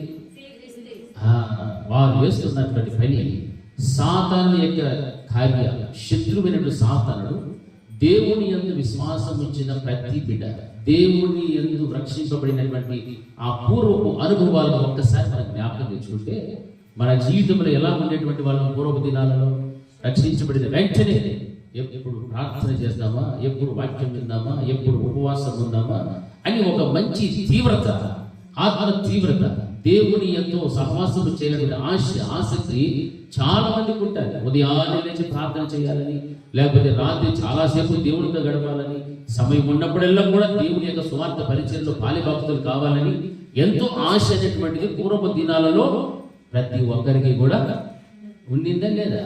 మరి ఆ అనుభవం ఈ రోజున ఎంతమందికి ఉంది? అదే ఆసక్తి, అదే ఆశ ఎంతమందికి ఉంది? బాగా చూపించచ్చు ధైర్యంగా. వెరీ గుడ్, హల్లెలూయా. దేవుడు మిమ్మల్ని దీవించింది కాక. లేని వాళ్ళందరూ కూడా ఆసక్తి ఏమైపోయాది? పల్లాకులు పాలి. హల్లెలూయా. మరి మధ్యాహ్నం వస్తున్నావు, వాక్యాన్ని వింటున్నావు, వెళ్తున్నావు, ఏం ప్రయోజనం? ఏమైనా ప్రయోజనం ఉందా? నీ పూర్వపు దినములలో నీవు కలిగి ఉన్నటువంటి ఆ భక్తి ఏమైపోయాలి? ఎందుకు అలాగ మార్చబడితే సాతానుడు నీ మీద ఏం చేస్తున్నాడు? దాడి చేస్తుంది ఉంటాడు. క్రీస్తుతో కూడా నీవు ధ్వజమెత్తడానికి వాడు నీలో ఉన్న రాళ్లను పడేయట్లేదు, ఏరి పారవేయడానికి నీకు అనుమతి ఇవ్వడం లేదు. నీలో ఉన్న మూర్ఖము, నీలో ఉన్నటువంటి కఠినమైన హృదయము, నీ యొక్క దేవునికి విరోధమైన స్వభావమైన స్థితిని అందరినీ కూడా వాడు అలాగే పెట్టి వచ్చి ఈ విధమైనటువంటి స్థితిని వాడు కలుగు చేస్తున్నాడు. పట్టణంలో పడగొడుతున్నాడు. సమస్తమైన మంచి భూభాగముల మీదను తలా ఒక రాయి వేసి, హల్లెలూయా, తలా ఒక రాయి వేసి వేస్తున్నాడు. హల్లెలూయా. మంచి భూభాగం అంటే రాళ్ళు లేనటువంటి భూభాగం. అంటే ఏ వ్యక్తి యొక్క హృదయంలో, జీవితంలో రాళ్ళు అనేటువంటి ఆటంకం కలిగించేది, దేవునికి నిన్ను దూరస్తులుగా చేసేటువంటి రాళ్ళు ఏవైతే ఉన్నాయో, కఠినమైనటువంటి హృదయం రాయి ఏదైతే ఉన్నదో, కఠినమైన స్వభావం కలిగిన స్థితి ఏ రాయి అయితే నీలో ఉన్నదో, వాటన్నిటినీ తీసివేసుకున్న తర్వాత అపవాదిన సాతానుడు అటువంటి వారి మీదనే వాడి దృష్టి పెట్టి తలా ఒక రాయి వాటి మీద ఏం చేస్తున్నారు? వేసి వేసి వేసి ఆ రాళ్లతో ఆ భూభాగం అంతటిని కూడా ఏం చేస్తున్నాడు? నింపి వేస్తూ ఉన్నాడు. హల్లెలూయా. నింపి వేశారు కాబట్టి నీ పూర్వపు దినములలో నీవు కలిగి ఉన్నటువంటి ఆ ప్రార్థన, ఆ వైరాగ్యము, ఆ భక్తి, ఆ యొక్క పట్టుదల అన్ని కూడా ఏమైపోయాయి? నాశనం అయిపోయాయి. అందుకే దేవుడు మాట్లాడుతున్న మాట, ఆ పట్టణమును పడగొట్టేశాడు. భూభాగములంతటి మీరు కూడా తలా ఒక రాయి వేసేసారు. ఆ త్రవబడినటువంటి బావులన్నింటినీ కూడా ఏం చేసేశారు? పూడ్చి వేసి మంచి చెట్లన్నిటిని కూడా ఏం చేస్తూ వస్తున్నారు? నరికి వేస్తూ ఉన్నారు. హల్లెలూయా. మంచి చెట్లన్నీ నరికేస్తే ఇక తీగలు ఏముంటాయి? తీగల్లో ఫలాలు ఏముంటాయి? పూత ఏముంటుంది? కాయ ఏముంటుంది? ఏమీ లేదు. పంట అనేటువంటి చేతికి కూడా రా. ఎందుకంటే బావుల్లో నీరు ఉండాలి. నీళ్లు కూడా రాకుండా మట్టితో పూర్తి చేశారు. మంచి భూమి అనేటువంటిది మంచిగా ఉండాలి, కానీ దాన్ని రాళ్లతో నింపుతున్నారు, పట్టణంలో పడగొట్టేస్తున్నారు. ఇంత భయంకరమైన కార్యాలు ఈ రోజుల్లో కూడా మనం గమనిస్తున్నాం. దేవుని నమ్మినటువంటి విశ్వాసంలో జీవిస్తున్నటువంటి వారిని ఎంతగా హింసిస్తూ బాధిస్తూ ఎంత భయంకరమైనటువంటి కార్యాలు చేస్తున్నారంటే అంత భయంకరమైన కార్యాలు. ఎందుకంటే సాతానుడి దృష్టి అంతా కూడా వానికి సంబంధించినట్టుగా ఉన్నటువంటి వారి మీద ఉండదు. వారి మీద విజయం సాధించడానికి పోరాడుతున్నటువంటి వారి మీద, వారిని తరిమి కొట్టేటువంటి వారి మీదనే వాడి దృష్టి ఉంటుంది. హల్లెలూయా. వాడిని ఎదిరించేటువంటి వారి మీదనే వాడి దృష్టి ఉంటారు. అందుకే దేవుని యొక్క వాక్యంలో మనం తెలుసుకోవాల్సిన విషయాలు, మంచి భూభాగంలో తలా ఒక రాయి వేసి నింపేస్తున్నారంటే ఎవడైనా ఒకడు మంచి పరిశుద్ధుడిగా, ప్రార్థనాపరుడుగా, విశ్వాసిగా, ఉపవాసం ఉండి భక్తిని కలిగి భయం కలిగి జీవిస్తూ ఉంటే అటువంటి వారిని కొంతమంది ఏం చేస్తారు సార్? ఒక రాయి వేస్తారు. పర్లేదులే, నీ భక్తి పెద్ద భక్తిలే, నువ్వు పెద్ద ప్రార్థన చేసినావులే, నువ్వు పెద్ద స్తుతించినావులే, నీకంటే నీకు మించి దేవుడు లేరా, నువ్వేనా అనేటువంటి ఈ విధమైనటువంటి భావనతో తలా ఒక రాయి వేస్తే ఆ మంచి భూభాగం అంతా కూడా ఏమైపోతుంది? మరి రాళ్లతో నింపబడిపోతుంది. అప్పుడు పూర్వము కలిగి ఉన్న అనుభవం ఏమైపోయినట్టు? ఏమైపోయిందిగా? పోగొట్టుకున్నావా? హల్లెలూయా. నువ్వు ఈ లోకంలో ఏదైనా పోగొట్టుకో, దేవునితో నీకున్నటువంటి పూర్వపు సహవాసం, పూర్వపు భక్తి, భయం, దానిని మాత్రము ఎట్టి పరిస్థితుల్లో కూడా పోగొట్టుకోకూడదు. హల్లెలూయా. దానిని పోగొట్టుకున్న వ్యక్తిత్వంతో నీవు నూతన సంవత్సరంలో ప్రవేశిస్తే ఏమీ ప్రయోజనమో లేదు. ఏ ఒక్క ప్రయోజనం కూడా ఆశీర్వాదం అంతకన్నా పూర్వపు స్థితిని జ్ఞాపకం తెచ్చుకో. ఎంతసేపు నువ్వు ప్రార్థన చేస్తుంటివి, ఎంత పరిచయం చేస్తుంటివి, ప్రభు సేవలో ఎంత బాల్యభాగస్తులుగా ఉంటుంది. అవన్నీ పోగొట్టుకొని నూతన సంవత్సరం ప్రభు నాకు ఇది చేయి, నాకు అది చేయి అంటే దేవుడు చేస్తాడా? చేయడు. నీ నెత్తి మీద ఆకాశాన్ని దేవుడు ఏమో మారుస్తాడు? ఇత్తడిగా మారుస్తాడు. నేలను ఏం చేస్తాడు? ఇనుముగా మార్చేస్తాడు. హల్లెలూయా. దేవుని యొక్క విషయంలో ఏ ఒక్క ఆటంకం కలిగించే రాయి నీలో ఉండినా దాన్ని ఏం చేయాలా? ఏరి పారవేయాలి. హల్లెలూయా. నువ్వు ఏరి పారవేస్తేనే రాజ్య మార్గంలో నువ్వేం చేస్తున్నావు? చక్కబరుస్తూ ఉన్నావు. హల్లెలూయా. ఆ రాజ్య మార్గంలో నువ్వు ప్రయాణిస్తూ పరలోకానికి నువ్వు చేరాలి.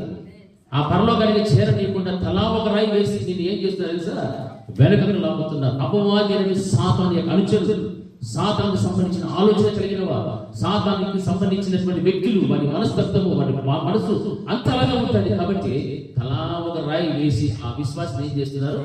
వెనకకు లాగుచూ వచ్చారు. వెనకకి లాగి లాగి లాగి వారు వెళ్ళరు, వెళ్ళేవాళ్ళు కూడా ఎక్కడికి? పరలోకానికి. హల్లెలూయా. హల్లెలూయా. అటువంటి మాటలు, అటువంటి పరిస్థితులు, సందర్భాలు ఏదైనా వస్తే వెంటనే మనం రాయిని ఏం చేయాలి? ఏరి పారేయాలి. ఎందుకంటే నేను నడుస్తున్న మార్గము రాజ్య మార్గము. హల్లెలూయా. నేను నడిచేటువంటి సాధారణ మార్గము కాదు. ఏ మార్గంలో నేను వెళ్తున్నాను? రాజ్య మార్గంలో వెళ్తున్నాను. కాబట్టి ఏ రాయి ఎవడు వేసినా, ఏ ఒక్క వ్యక్తి వేసినా దాన్ని వెంటనే ఏం చేయాలా? తీసి పారేయాలి. రాయి వేసేయాలి. ఈ రాయి ఎట్లుందో చూద్దాము అని దాన్ని నున్నగా ఎట్లా తిప్పి అటు తిప్పి చూసుకుంటుంటే ఆ రాయే నీకేమిగా మార్చబడతాయి? అడ్డు రాయిగా మార్చబడతాయి. నువ్వు వెళ్ళాల్సిన గమ్యానికి చేరావు. కారణము మంచి భూభాగంలో పంట పండాల్సినటువంటి ఆ స్థితి పోగొట్టుకొని అదేమైపోతుందంటే పంట దిగుబడి రాదు, విత్తనం ఎదగదు, పూత లేదు, కాయ లేదు, ఫలించే స్థితి పూర్తిగా కోల్పోయి నరకానికి వెళ్ళిపోతారు. దేవునితో అంటు పెట్టుకొని ఫలించాల్సినటువంటి జీవితము ఫలించలేక, ఫలభరితమైన పరిస్థితులు లేక నరకానికి వెళ్ళే పరిస్థితులు ఎదురవుతాయి. నా ప్రియమైనటువంటి దేవుడు కదా. అందుకే వాక్యం అంటుంది, తలా ఒక రాయి వేసి నింపి నీళ్ల బావులన్నిటిని కూడా ఏం చేసేవాళ్ళు? పూడ్చి వేసింది. హల్లెలూయా. నీళ్ల బావులను పూడ్చి మంచి చెట్లన్నిటిని కూడా నరికి వేసింది. ఏ విశ్వాసం అయితే మంచిగా బ్రతుకుతూ ఉంటాడో, విశ్వాసంగా బ్రతుకుతుంటారో నరికి వేయడానికి సాతానుడు కొంతమందిని అనుచరులు వాడబడ్డాడు. అదే మనుషుని ప్రభావము. ప్రార్థన చేసేటప్పుడు కూడా నేను ప్రతిసారి అదే చేస్తాను. ఎటువంటి మనుషుని ప్రభావం కానీ, సాతాను చీకటి అంధకార శక్తుల ప్రభావము ఏ ఒక్కరి మీద కూడా పడకూడదు అని నేను ప్రార్థన చేస్తాను. మరి మీరు ప్రార్థన చేసుకుంటున్నారో లేదు నాకు తెలియదు. ఎందుకంటే సంఘంలో ఉన్న ప్రతి కుటుంబము, ప్రతి విశ్వాసం కూడా 30 60 100 100 ఏమైపోవాలా, ఫలించేటువంటి స్థితి ఉండాలి. సాతాని ప్రభావం అంటే తలా ఒక రాయి వేసి వాడు ఏం చేస్తాడు, పూర్తిగా చేస్తాడు. ఆ భూభాగం అంతా కూడా పండటానికి అనుకూలత లేనటువంటి పరిస్థితి వాడు తీసుకొని వస్తాడు. మనకి ఎరుకే, ఒకప్పుడు ఫలానా వారు మంచి ప్రార్థన పనులు కదా, మంచిగా భక్తిగా ఉండేవారు. ఇప్పుడు ఏమైంది, ఇప్పుడు మందిరానికి సరిగ్గా వెళ్ళటం లేదు, సహవాసంలో కలిసిపోవడం లేదు, దేవుని వాక్యాన్ని వినటం లేదు, దేవుని వాక్యానుసారంగా బ్రతకడం లేదు, మందిరానికి సరిగా వచ్చేది లేదు, క్రమమైన బ్రతుకు లేదు, ప్రవర్తన సరి లేదు, అన్ని మారిపోయి. ఏమి కారణం అయితే తలా ఒక రాయి వేసి వారిని ఏం చేసేశారు, పాడు చేశారు. హల్లెలూయా. పాడు చేసేటువంటి వాళ్ళు చాలా మంది ఉంటారు. ఇక్కడ ఉన్నటువంటి ప్రతి మనిషి, ప్రతి ఆత్మ కూడా దేవుని యందు భయము భక్తి ఉన్నటువంటి వారు కాదు. సాతానునికి సంబంధించిన వాళ్ళు కూడా ఉంటారు. హల్లెలూయా. సాతాను వాడుకునే వాళ్ళు కూడా చాలా మంది ఉంటారు. వారి ప్రవర్తన ద్వారా, మాటల ద్వారా, క్రియల ద్వారా వాడు వాడబడతాడు. అప్పుడు మంచి చెట్లన్నీ కూడా ఏమైపోతాయి, నరికి వేయబడుతూ ఉంటాయి. హల్లెలూయా. గమనించాలి, వాక్యం అనేది శ్రద్ధిస్తారు. మంచి చెట్లని నరికి వేసేపటి పట్టణంలో పడగొడుతూ ఉన్నారు. ఇంత భయంకరమైన పరిస్థితులు కలుగుతున్నాయి సంఘంలో, కుటుంబంలోనైతే ఆ రాళ్ళు అనేటువంటివి ఏరి పారవేయనటువంటి విశ్వాసులు చాలా మంది ఉన్నారు. సాతానికి అనుకూలంగా పనిచేసే వారు చాలా మంది ఉన్నారు. వారు ఎవరునంటే నామకార్థకంగా బ్రతుకుచున్నటువంటి క్రైస్తవులు. హల్లెలూయా. నామమాత్రం క్రైస్తవ జీవితం దేవునికి ఏమాత్రము కూడా ఇష్టం లేదు. బ్రతికితే ఎలా బ్రతకాల, నిజమైనటువంటి రోషము కలిగిన క్రైస్తవులుగా గింజలు లాంటి బ్రతుకు ఉండాలి. ఆ గింజలని మారాలి. పొట్టుగా ఉండి ఎంతమంది వచ్చి పొట్టేడు కూర్చుందా, ఏమీ ప్రయోజనం లేదు. హల్లెలూయా. పొట్టు ఎక్కడ వేస్తారు, అగ్నిలో వేయబడతారు. ఖాళీ బూడిదవుతారు, గాలి వస్తారు, గమ్యం మెరుగని స్థలాలకి వెళ్ళిపోతారు. ఆ బ్రతకడం కోసం కాదు మన దేవుని మందిరానికి వచ్చేది. గింజలాగా ఉండాలి, కొట్లలో చేర్చబడినట్టుగా పరలోక రాజ్యంలోనికి చేర్చబడాలి. హల్లెలూయా. హల్లెలూయా. సాతానుడు కూడా మొట్టమొదటి యేసుక్రీస్తు ప్రభువుని వారిని శోధించింది కూడా దేంతో, రాళ్ళతోనే. హల్లెలూయా. నీవు నిజముగా దైవ కుమారుడు అయితే ఇదిగో నీ ముందు నీ రాళ్లను రొట్టెగా చేసుకొని తిను. చూసారా, సాతాను పని ఏంటంటే రాళ్ళు వేసే పని. హల్లెలూయా. వాడు రాళ్ళు వేస్తానే ఉంటాడు. దేవుడు ఏం చేస్తాడు, దాన్ని తవ్వి రాళ్లను ఏం పారేస్తే పని దేవుడిది. వాడి పని ఏంటంటే రాళ్ళు వేసే పని వాడు. అందుకే వాక్యం అంటే తలా ఒక రాయి వేసి ఆ భూభాగం అంతా నింపేశారు. తలా ఒక రాయి వేసి పాడు చేసేస్తున్నారు.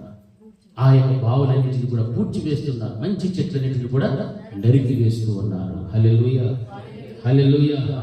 చూడండి, ఇక్కడ రాయబడినటువంటి వాక్య భాగాన్ని గమనిస్తే ఆదికాండం 26:15 వచనంలో ఆయన మాట్లాడుతున్న మాట, అతని తండ్రి అబ్రహాము దినములలో అతని తండ్రి దాసులు త్రవ్విన బావులన్నింటినీ ఫిలిష్తీయులు ఏం చేశారు, మన్ను పోసి చేశారు. కానీ అబ్రహాములో ఉన్నటువంటి గుణం ఇస్సాకులో కూడా ఉంది. కాబట్టి ఈ త్రవ్విన బావుల విషయంలో, పడగొడుతున్న పట్టణ విషయంలో కలహం అనేటువంటిది కలగకుండా, జగడం ఆడకుండా ఆయన ఏం చేస్తూ వచ్చాడంటే తను తాను తగ్గించుకున్నటువంటి పరిస్థితి. అబ్రహాములో గుణము తన కుమారుడైన ఇస్సాకును కూడా మనం గమనిస్తున్నాం. ఎందుకంటే లోతు, అబ్రహాం ఇద్దరు ఉన్నప్పుడు వారి ఉన్నటువంటి ఆ యొక్క పశువుల మందలను వచ్చి వారి కాపరులకు వీరి కాపరులకు మధ్య ఏం జరిగారు, జగడములు వచ్చేసారు. జగడములు వచ్చినప్పుడు అబ్రహాములో కలహము కలిగించిన గుణమే కనుక అతనిలో ఉంటే ఏం చేసేవాడు, మా అన్న చనిపోయినప్పటి నుంచి, తమ్ముడు చనిపోయినప్పటి నుంచి దీన్ని ఏం చేశారు, చేశారు, మంచి చేశారు అని లోతులు ఏం చేసేవాడు, గద్దించేవాడు. లే, నీవు తూర్పుకి వెళితే నేను పడమరకు పోతా, నీ ఉత్తరానికి పోతే నేను దక్షిణానికి వెళ్ళిపోతా, మన మధ్య జగడములు ఉండకూడదు. ఎందుకంటే మనం ఎవరిమే, బంధువులము. హల్లెలూయా. హల్లెలూయా. మనం ఎవరు చెప్పుకుంటున్నాడు, బంధువులం.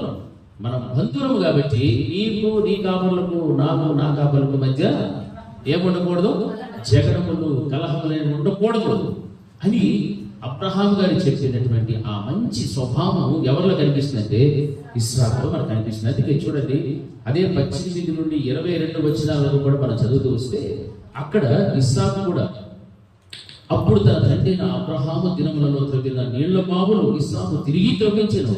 ఎందుకంటే అబ్రహాము మృతి పొందిన తర్వాత ఫిలిష్తీయులు వాటిని పూడ్చివేసి అతడు తన తండ్రి వాటిని పెట్టిన పేళ్ల చొప్పున తిరిగి వాటికి పేర్లు పెడుతూ వచ్చాడు. అయితే మరియు ఇస్సాకు దాసుడు ఆ లోయలో త్రవ్వగా జలము గల నీళ్ల బావి దొరికెను. హల్లెలూయా, హల్లెలూయా. ఆ యొక్క శత్రువులు వారు పూడ్చి వేస్తూ వచ్చినప్పుడు మరలా ఇస్సాకు ఆ బావలు ఏం చేస్తూ వచ్చాడు? త్రవ్వుతూ వచ్చాడు. అంటే నీ పూర్వపు దినములలో నీవు కలిగి ఉన్నటువంటి నీ ప్రార్థన ఆధ్యాత్మికమైన జీవితము అపవాదిన సాతాను రాళ్లు వేసి మట్టితో పూడ్చి వేసినటువంటి నీ పరిస్థితిని గమనించి నీవు మరలా దాన్ని ఏం చేసుకోవాలంటే త్రవ్వాలి. నీవు దాన్ని త్రవ్వితే అప్పుడు నీకు ఎలా ఉంటుందంటే వాక్యం చెరలు గల నీళ్ల బావి దొరికెను. హల్లెలూయా. అంటే నీ పూర్వపు అనుభవం, నీవు కోల్పోయినటువంటి అనుభవాన్ని నువ్వు మరలా ఏం చేసుకోగలుగుతావు? సంపాదించుకోగలుగుతావు. సాతాన్ని ఎదిరించాలి. సాతాను వేసినటువంటి రాళ్ళన్నిటిని కూడా ఏం చేసుకోవాలి? ఏరి పారవేయాలి. హల్లెలూయా. లేదు పూడ్చినట్టుగానే వేసిన రాళ్ళు వేసినట్టుగానే ఉంటే జలలు కలిగినటువంటి బావులు దొరికేటువంటిది చాలా కష్టము. హల్లెలూయా. నీ పరిస్థితి, నీ పూర్వపు స్థితి, నీవు కోల్పోయిన ఆధ్యాత్మిక జీవితం ఏమైతే ఉన్నదో దానిని మరలా నువ్వేం చేయాలి? త్రవ్వాలి. హల్లెలూయా.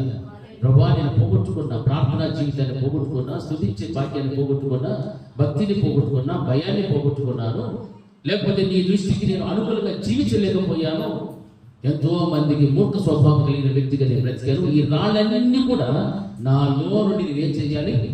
తీసివే. హల్లెలూయా. ఏది పారేస్తున్నాను ప్రభువా అని ఒక మంచి తీర్మానంతో నూతన సంవత్సరం అంటే నువ్వేం కావాలా? సిద్ధపడి అడుగు పెట్టాలి. హల్లెలూయా.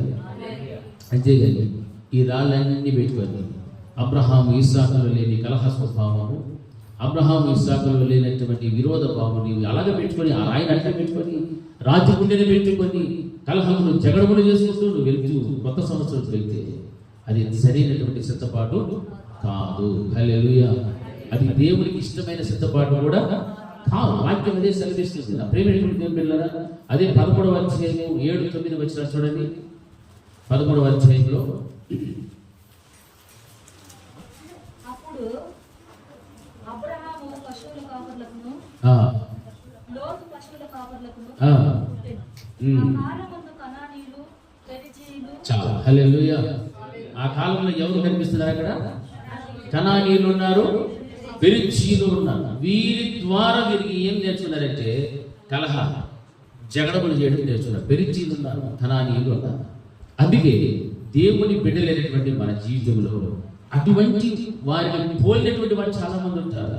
ఎందుకంటే జగడమును పుట్టించేటువంటి హృదయం, జగడమును కలహమును కలిగించేటువంటి మనస్తత్వం కలిగినటువంటి విశ్వాసులు ఉన్నారు. హల్లెలూయా.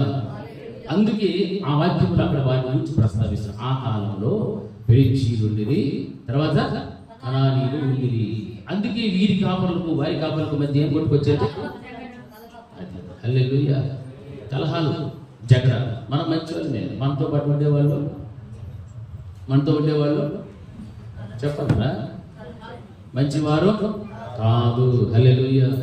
అందుకే అటువంటి వారితో మనం చాలా జాగ్రత్తగా ఉండాలి. కలహములు జగడములు పుట్టించేటువంటి వారితో మనం సాంగత్యము చేయకూడదు. ఎందుకంటే అలా పుట్టించాలంటే ఒక రాయి వేస్తున్నాడు నాకు. తలా ఒక రాయి వేసి మంచి భూభాగం అంతా కూడా ఏం చేస్తున్నారు? రాళ్ళతో నింపుతున్నారు.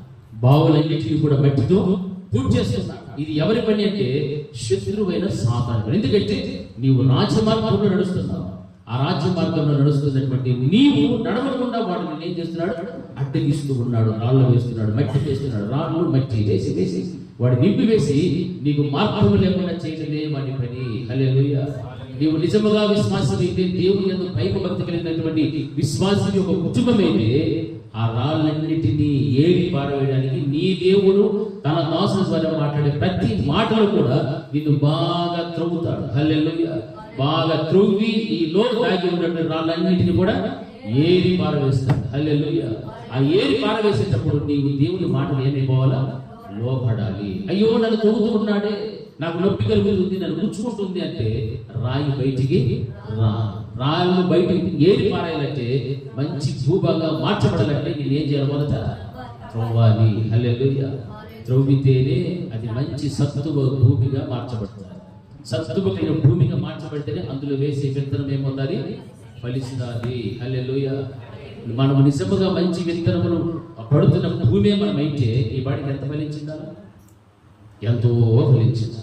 మంచి సత్తువు గల భూమే నీ హృదయం అయ్యి ఉండింటే నువ్వు ఎంత అభివృద్ధి చెందిండాలో ఆత్మీయతలో, ఎంతగా ఫలభరితమైన జీవితం నువ్వు చూసి ఉండాలో చాలా చూసి ఉండాలి. కానీ అవి ఏమీ కనపడడం లేదు అంటే ఇంకా ఇంకా రాళ్లను ఏమి పారవేయలేదు. హల్లెలూయా, హల్లెలూయా.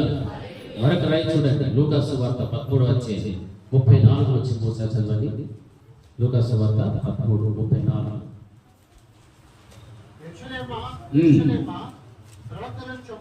ప్రవక్తలను చంపుచు నీ యొద్దకు పంపబడిన వారిని రాళ్లతో కొట్టుచూ ఉండుగానా కోడి తన పిల్లలను తన రెక్కల క్రింద ఎలాగో చేర్చుకొనునో అలాగే ఎన్నో మార్లు నేను నీ పిల్లలను చేర్చుకొనవలెనని ఉంచితి, కానీ మీరు నల్లకపోతిరి. హల్లెలూయా, హల్లెలూయా.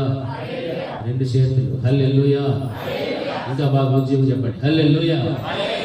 వాక్యం కూడా చూడండి, యెరూషలేమా యెరూషలేమా ప్రవక్తలను ఏం చేస్తున్నావు?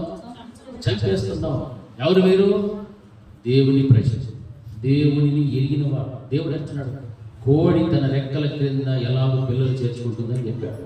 మరి కోడి రెక్కల క్రింద ఎలాగో కాబట్టి కాపుదల ఉంటుందో, కానీ దేవుని రెక్కల క్రింద ఉంటే ఇంకెంత కాపుదల ఉంటుంది కదా? ఎలా ఉంటుంది దేవుని రెక్కల క్రింద కాపుదల? చాలా గొప్ప ఉంటుంది. అటువంటి దేవుని రెక్కల క్రింద ఆయన కాపుదలలో బ్రతకాల్సినటువంటి ఇశ్రాయేలు ప్రజలు ఆ రెక్కలను విడిచిపెట్టి లోకం వైపు చూశారు. దేవునికి దూరస్తులుగా బ్రతకడానికి ఇష్టపడ్డారు. అందుకే ఆ యెరూషలేము పట్టణంలోనికి ఎవరిని పంపుతున్నాడంటే ప్రవక్తలను పంపిస్తున్నాడు. ప్రవక్తలను పంపించినప్పుడు ఆ ప్రవక్తలను సహితం మీరు ఏం చేస్తున్నారంటే చంపుచూ ఉన్నారు. హల్లెలూయా. ప్రవక్తలను చంపుచూ ఉన్నారు. ఆ పంపబడిన వారిని రాళ్లతో కొట్టుచూ ఉన్నటువంటి పరిస్థితి, చావగొడుతున్నారు. అందుకే దేవుడు ఇక్కడ కోడి తన పిల్లలను తన రెక్కల కింద ఎలాగో చేర్చుకుంటుందో అలాగనే నేను మిమ్మల్ని చేర్చుకునవలనని ఉంచిని, కానీ మీరు వెళ్ళకపోతుంది. దేవుని యొక్క కటాక్ష చూపెట్టాలని ఇష్టపడుతున్నాను. దేవుని యొక్క దయను చూపెట్టాలని ఇష్టపడుతున్నాను. నా రెక్కల కింద నా నీడలో మీరు ఉంటే మీకు ఆశ్రయంగా దుర్గముగా నేను ఉంటాను అని దేవుడు ప్రతి వారిని కూడా ప్రేమతో ఆహ్వానిస్తున్నాడు.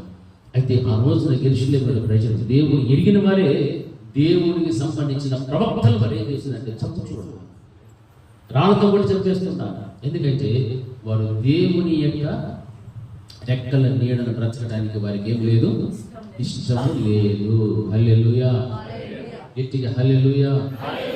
దేవుని నీడలో బ్రతికితే నీకు క్షేమము, నీ కుటుంబానికి క్షేమం, సంఘానికి క్షేమం, నీకు కలిగి ఉన్న సమస్త వరకు కూడా క్షేమంగా ఉంటాడు. నీవు దేవుని నీడలో లేకుండా లోకపు నీడను వెతికితే, లోకాన్ని నువ్వు ఆశ్రయిస్తే నీకున్న సమస్తము కూడా ఏమైపోతుంది, నష్టమైపోతుంది. వాక్యం అదే తెలుసు. మీరు నల్లకపోయారు. మీరు ప్రవక్తలు కూడా మీరు ఏం చేస్తూ వచ్చారు? చంపేస్తూ వచ్చారు. యెరూషలేమా దేవుని బిడ్డలే, అన్యులు కాదు చంపింది, దేవుని ఎరిగిన వారు. నా నీడలో బ్రతకాల్సిన మీరు మరలా బాగుపడాలని నేను ప్రవక్తలను పంపితే మీరేం చేస్తున్నారు? వారిని చంపేస్తున్నారు, మరి రాళ్ళతో కొడుతూ ఉన్నారు. హల్లెలూయా. ఈ రాయి ఏ రాయి అంటే తిరస్కరించేటువంటి రాయి. హల్లెలూయా, హల్లెలూయా. తిరస్కరించే రాయి. ప్రవక్త నోటి ద్వారా, సంఘ కాపరి నోటి ద్వారా దేవుడు ఎన్నో పర్యాలు కల్పిస్తున్నప్పుడు తిరస్కరించడం, విరోధమైన స్వభావం కలిగి ఉండడం, శత్రుత్వం పెంచుకోవడం, మందిరానికి దూరం అయిపోవడం, లేకపోతే కొండెములు చెప్పుకోవడం, ఇది నాకే వాక్యములు చెప్పుకోవడం. ఈ రాయి ఏదైతే తిరస్కరించేటువంటి రాయి. ఈ తిరస్కరించేటువంటి రాయి నీలో ఉన్నంత వరకు రాజ మార్గంలో నీవు సరిగా ప్రయాణము కొనసాగించలేవు. తిరస్కరించుకోవడం. యెరూషలేమా యెరూషలేమా నీవేం చేస్తుంటే ప్రవక్తలు ఏం చేసేసావు? చంపేస్తూ ఉన్నావు. వారిని రాళ్లతో కొట్టి చంపుదానా అంటున్నాడు దేవుడు. నేను ఆ రెక్కల కింద మిమ్మల్ని చేర్చుకోవాలని అనుకుంటుంది, కానీ మీరు ఏమీ లేదు, వెళ్ళకపోతూ ఉన్నారే. దేవుడు తన దాసుల ద్వారా ఈ రోజు తన స్వరూపం ఇచ్చి సంపాదించిన సంఘంతో మాట్లాడుతున్నటువంటి బాధతో కూడిన, దుఃఖంతో కూడిన మాటలే. నేను మిమ్మల్ని చేర్చుకోవాలని అనుకుంటున్నాను, కానీ మీరు ఏమవుతుందంటే వెళ్ళకపోతున్నట్టే. మీరు నా మాటలకు అంగీకరించలేకపోతున్నారు, నన్ను ఆశ్రయించలేకపోతున్నారు, నాకు దూరస్తులుగానే బ్రతకాలని ఇష్టపడుతున్నారు. అందుకే నేను ప్రవక్తలను పంపితే వారిని సైతం మీరేం చేస్తున్నారు? చంపేస్తున్నారు, రాళ్ళతో కొడుతున్నారు. ఎంత దౌర్భాగ్యమైన పరిస్థితి చూడండి. ఎవడో అన్యుడు కాదు, దేవుని ఎరగినటువంటి వాడు కాదు, దేవుని ఎరిగి దేవుని గురించి జ్ఞానం కలిగినటువంటి వాడే ఈ రోజున ప్రవక్తలను చంపివేసే పరిస్థితులు కనిపిస్తూ ఉన్నాయి. రాళ్ళతో కొట్టి చంపేస్తున్నారు. ఆ ప్రియమైనటువంటి దేవుని బిడ్డలారా, వాక్యాన్ని మనం వింటూ ఉన్నాం. వాక్యానుసారంగా జీవించాలి అంటే లోపడేటువంటి తనం మనకు చాలా అవసరము. హల్లెలూయా. అప్పుడే నువ్వు ఎవరి నీడలో బ్రతకగలుగుతావు? దేవుని నీడలో. ఆ తిరస్కరించేటువంటి రాయి నీలో ఎప్పుడైతే తీసివేసుకుంటావో రాజ మార్గముని వెళుతున్నప్పుడు దాన్ని చక్కపరుస్తూ ఉన్నావు. నీ దేవునితో పాటు నీవు కూడా ధ్వజమెత్తడానికి నీకు ఒక అవకాశం, ఒక యోగ్యత దేవుడు ఇస్తాడు. నువ్వు తిరస్కరించినంత కాలము నువ్వు ఎన్ని నూతన సంవత్సరములు జరుపుకొనినా, లేకపోతే నూతన సంవత్సరం అడుగు పెడుతున్నా, నూతన తలంపులన్నీ జరిగిపోవాలనుకున్న ఒక్కటి కూడా జరగదు. హల్లెలూయా. వాక్యం చదివిస్తారు. యెరూషలేము ప్రజలతోనే మాట్లాడుతున్నారు, అన్యులతో మాట్లాడాలి దేవుడు. ఈ రోజున సంఘంలో చేర్చబడిన ప్రతి విశ్వాసం కూడా దేవుడు అనేది మాట్లాడుతున్నా. ప్రవక్తలు చంపేస్తున్నావు, రాళ్లతో కొడుతున్నావు. ఏమైతే నీవు పరివర్తన చెందాలి, మారు మనసు పొందాలని ఖండిస్తున్నప్పుడు, బుద్ధి చెబుతున్నప్పుడు దాని మాటలు ఏం చేస్తున్నా? నీవు తిరస్కరిస్తూ ఉన్నావు. ఎంత భయంకరమైన పరిస్థితుల్లో విశ్వాసం బ్రతుకుతున్నారు. అందుకే చాలా కుటుంబాలలో దేవుని దీవెన ఆశీర్వాదాలు అనేటువంటివి లేవు, కనబడటం లేదు. ప్రయాసపడుతున్నారు, ప్రయాస అంతా కూడా గాలికి చెదర కొట్టబడినట్టు ప్రయాసం కనిపిస్తుంది, గాలికి కొట్టబడినట్లుగానే కనిపిస్తుంది. కానీ ఏ మాత్రం కూడా ఫలించేటువంటి అనుభవాలు చాలా మందిలో లేవు. హల్లెలూయా, హల్లెలూయా. లోకం వైపు చూస్తున్నారు, దేవునికి దూరస్తులైపోతున్నారు. చూడండి, 2వ దినవృత్తాంతములు 24వ అధ్యాయంలో మనం గమనించినట్లయితే 1-2 వచ్చిన చూడండి.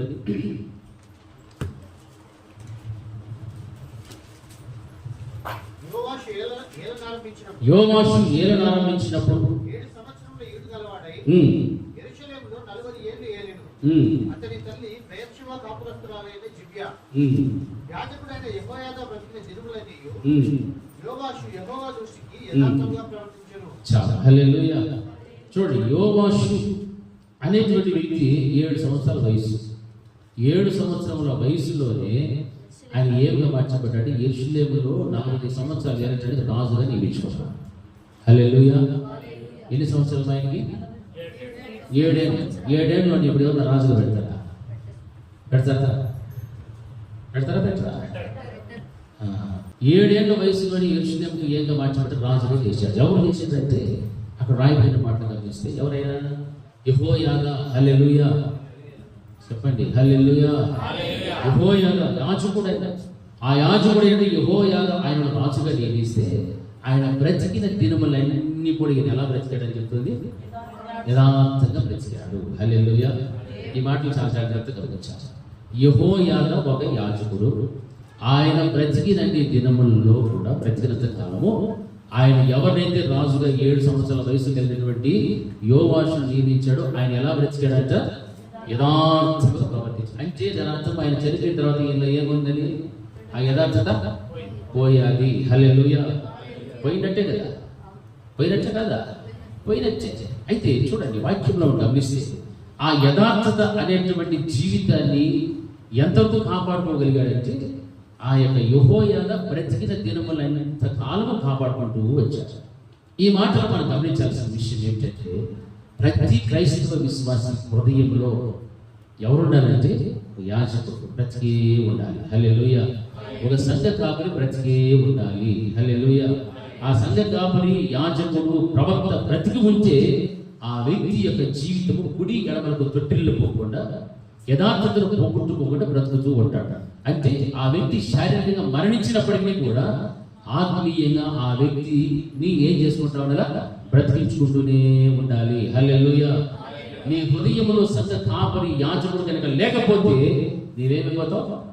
చెడు కార్యాలు చేయడానికి అలవాటు పడిపోతావు, చెడు సాంగత్యాలు. ఎందుకంటే యాజకుడి యొక్క భయం అనేటువంటిది నీలో ఉండాలి, బ్రతికే ఉండాలి. ఎప్పుడు కూడా నీలో బ్రతికే ఉండాలి. ఆయన నిన్ను గద్దిస్తాడు, ఖండిస్తాడు, బుద్ధి చెప్పుతాడు. అటువంటి వ్యక్తులను నీ హృదయంలో, నీ జీవితంలో ఎప్పటికీ కూడా నీవేం చేసుకుంటున్నా? బ్రతికించుకుంటూనే ఉండాలి. హల్లెలూయా.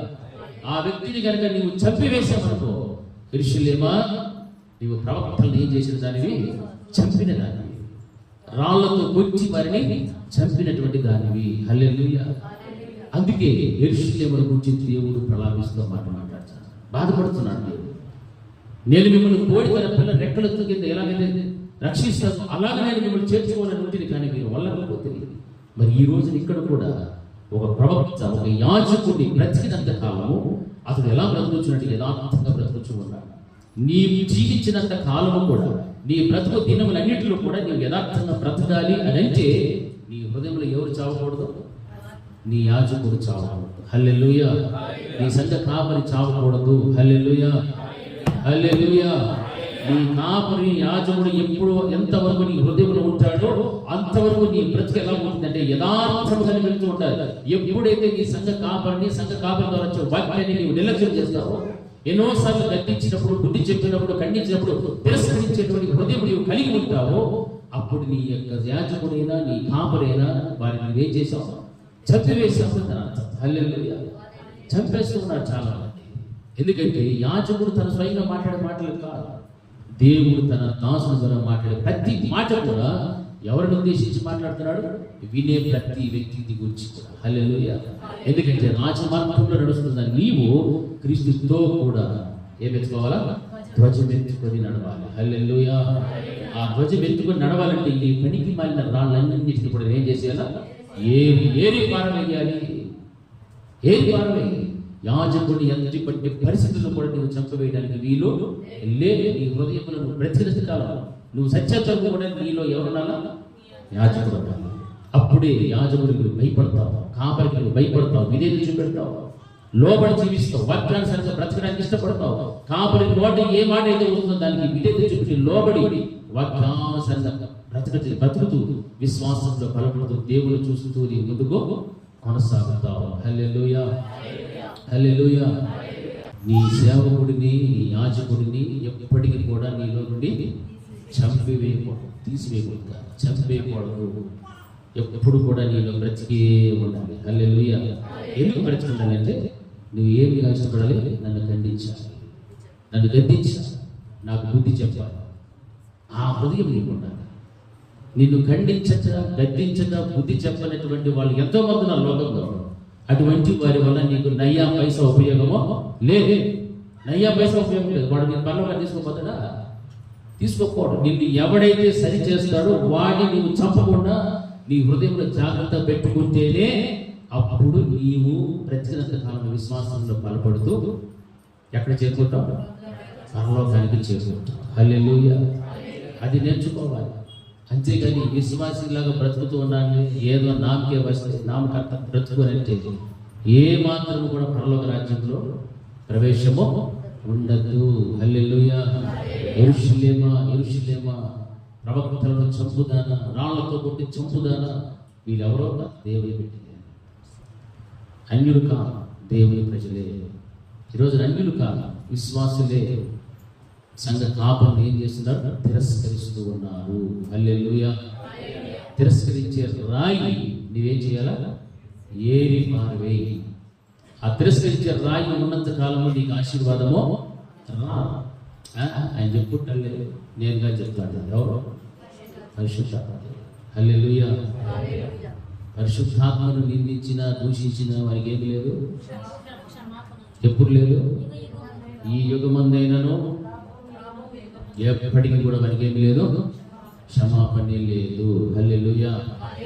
నన్ను తిరస్కరించవచ్చు, కానీ నా నోటి నుండి వచ్చే దేవుని మాటలు మాత్రము తిరస్కరించవద్దు. ఇది దేవుడు మనకు నేర్పిస్తున్నటువంటి మాట. తిరస్కరించి తిరస్కరించి తిరస్కరించి సమూయేలు సౌలు ప్రవక్తగా ఉన్నంత కాలం ఎలా ఉన్నాడు? చాలా బాగున్నాడు. ఎప్పుడైతే చంపేసుకున్నాడో, పోగొట్టుకున్నాడో, తన యొక్క అంతం ఎలా ముగిసేదో మనందరికీ తెలుసు. సౌలు యొక్క జీవితం, కుటుంబం ఏమైపోయాడో తెలుసు. ఆ విధంగా ఉండకూడదు. ప్రతి విశ్వాసి, ప్రతి క్రైస్తవుడు కూడా ఏ మార్గం నడుస్తున్నాడు? రాజమార్గంలో. హల్లెలూయా, హల్లెలూయా. రాజమార్గంలో నడుస్తున్నాడు. అందుకే ఈ యొక్క యోవాషు యొక్క పరిస్థితి కూడా ఏమైపోయిందంటే, యెహోయాదా బ్రతికినంత కాలం యథార్థంగా బ్రతికాడు. ఆ తర్వాత వచనాలు మనం చదువుకుంటూ వస్తే దేవుడి దృష్టికి, తన ఇంటి వారి దృష్టికి మంచివాడే ప్రవర్తించిన తర్వాత ఆయన చనిపోయాడు. యెహోయాదా చనిపోయిన తర్వాత యూదా అధిపతులు వచ్చి రాజులకు నమస్కరించగా రాజు వారి మాటలు సమ్మతించి ఈ కార్యాలన్నీ చేస్తూ ఆయన ఏమంటే జనులు తమ పితరుల దేవుడైన యెహోవా మందిరమును విడిచి, జనులు తమ దేవుడైన యెహోవా మందిరమును విడిచి, 18వ వచనం చదువుతున్నా చూడండి, దేవతా స్తంభములకు విగ్రహములకు పూజ చేసింది. వారు చేసిన ఈ అపరాధము నిమిత్తము యూదా వారి మీదికి, యెరూషలేము కాపురస్తుల మీదికి ఏమొచ్చేది? కోపము వచ్చేను. హల్లెలూయా, హల్లెలూయా. కోపం వచ్చారు. ఎందుకు? వారు చేసినటువంటి కార్యాలు, వారి క్రియలు ఎలా ఉన్నాయి? తన వైపునకు వారిని మళ్లించుటకై యెహోవా వారి యొద్దకు ప్రవక్తలను పంపగా ఆ ప్రవక్తలు వారి మీద సాక్ష్యము పలికిరి, కానీ వారి చెవి యొక్క కలిగింది. అప్పుడు దేవుని ఆత్మ యాజకుడగు యెహోయాదా కుమారుడైన జకర్యా మీదికి రాగా అతడు చెరువు ఎదుట నిలబడి ఏమంటున్నాడంటే, మీరు ఎందుకు యెహోవా ఆజ్ఞలను మీరుచున్నారు? మీరు వర్ధిల్లరు, మీరు యెహోవాను విసర్జించిరి కనుక ఆయన మిమ్మల్ని విసర్జించి ఉన్నాడని దేవుడు సెలవిచ్చుచూ ఉన్నాడని గద్దిస్తూ ఉన్నాడు, ఖండిస్తూ బుద్ధి చెబుతూ ఉన్నాడు. ఆ మాటలు విన్న వెంటనే వారు ఏం చేశారంటే, అందుకు వారు అతని మీద కుట్ర చేసి రాజు మాటను బట్టి యెహోవా మందిరపు ఆవరణము లోపల రాతి వేతల చేత అతను ఏం చేసేశారు? చూసారా? ఒక ప్రవక్త మీరు చేసినటువంటి పనులు మంచివి కాదు, దేవుని దృష్టికి వ్యతిరేకంగా మీరు బ్రతుకుచూ ఉన్నారు, మీరు వర్ధిల్లరు, దేవుని పై మీలో లేదు అని హెచ్చరించినప్పుడు, గద్దించినప్పుడు రాజుతో పాటు, ఎవరు రాజు? యోవాషు. 7 సంవత్సరాల వయసు ఉన్నటువంటి వాడిని యెహోయాదా యాజకుడు రాజుగా చేస్తే కనీసం కృతజ్ఞత లేకుండా ఆ యాజకుడు చనిపోయిన తర్వాత వ్యతిరేకంగా విగ్రహాలను పూజించడము, వాటిని ఆరాధించడం, ఇవన్నీ పనులు చేస్తున్నప్పుడు యెహోయాదా యాజకుడైనటువంటి కుమారుడు జకర్యా ఆయన మీరు ఏం చేశారంటే ఆయన గద్దించినప్పుడు అతని మీద రాజుతో పాటు కుట్ర చేసి అతన్ని రాత్రి వేతల చేత ఏం చేశారు? చంపేశారు. అంటే ఒకరిని గద్దిస్తే, ఒకరిని బుద్ధి చెప్తే చంపేస్తారా? ఎంత భయంకరమైనటువంటి పరిస్థితి.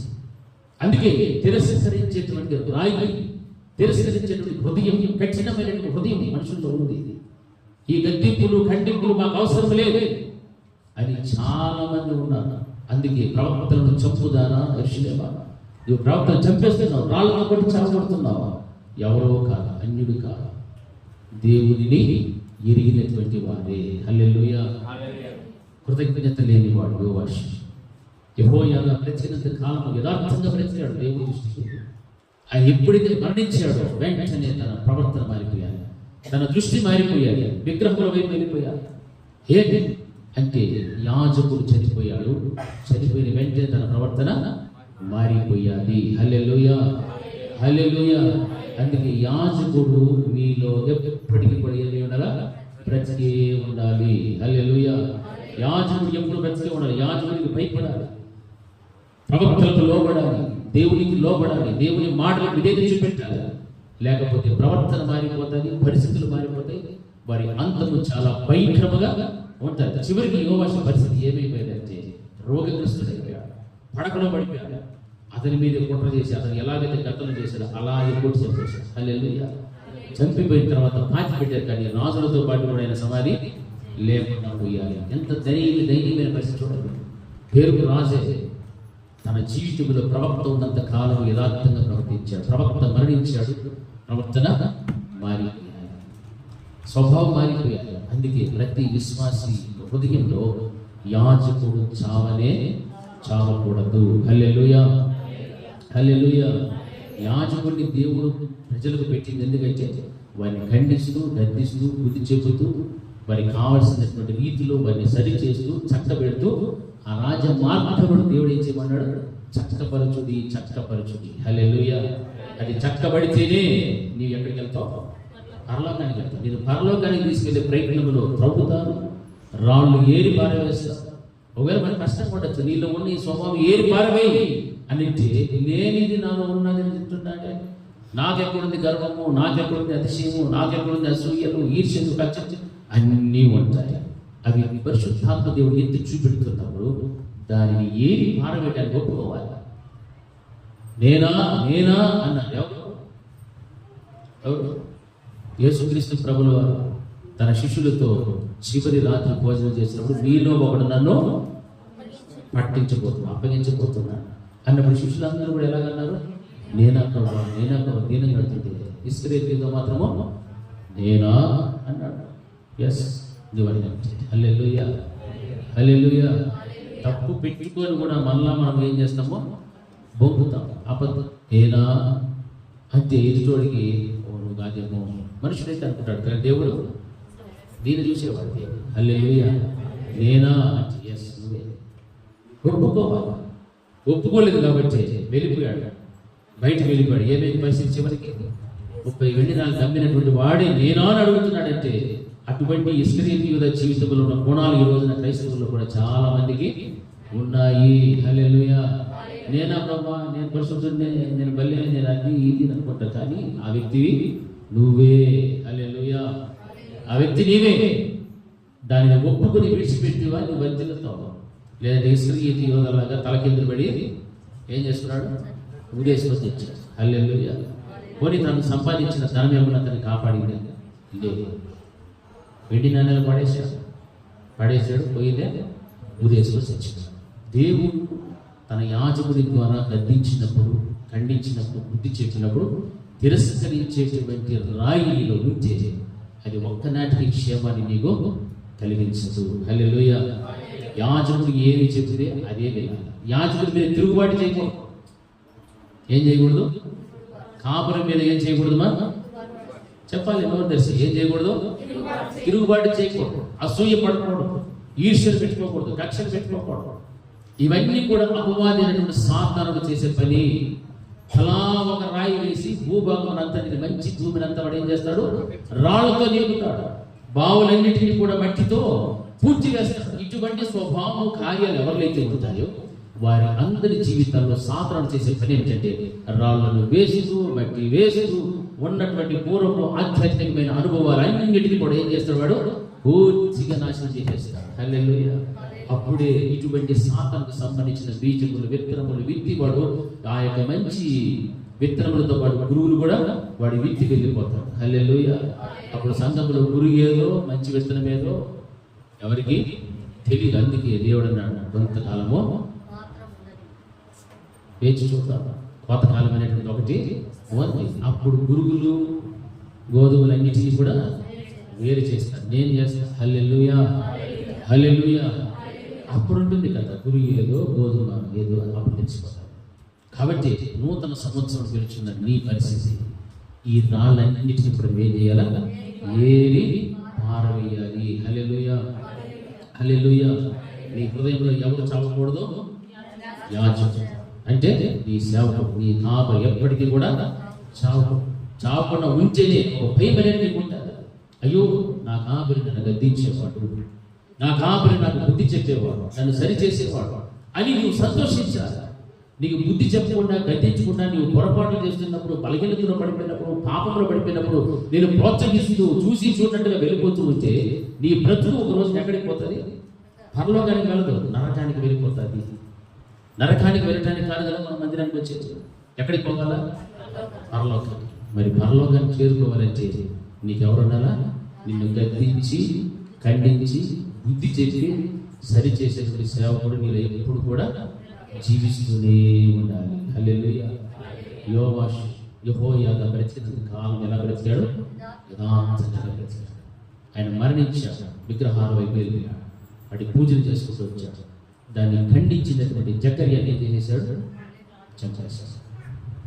ఇదంతటికి కారణం ఎవరు? అపవాది సాతాను రాళ్ళు వేశాడు, మట్టిని పూర్తి చేశాడు. ఎందుకంటే అతనికి ఎవరు లేరు? ప్రవక్త లేడు, యాజకుడు లేడు. అతని జీవితంలో యాజకుడే కనుక ఉండింటే ఆ ప్రవర్తన లేదు. ఇంత కూడా కనీసం కృతజ్ఞత లేకుండా అంత భయంకరమైన కార్యాన్ని ఒడిగట్టాడంటే ఎంత మారిపోయాడు చూడండి. 7 సంవత్సరాల వయసు ఉన్న వాడిని రాజుగా చేస్తే ఆ యాజకుడి కుమారుడే ఏం చేశాడు? చంపాడు, కుట్ర చేసి. మరి ఈ రోజు కూడా సంఘంలో విశ్వాసాలు అలా ఉండకూడదు. అలా ఉంటే ఏం పోగొట్టుకుంటాం మనము? పరలోకాన్ని పోగొట్టేసుకుంటాం. హల్లెలూయా. చివరికి ఒక వాక్యం చెప్పి ముగిస్తా. సామెతల గ్రంథము 13వ అధ్యాయం 18వ వచనం ఒకసారి చదవండి. సామెతలు 13:18.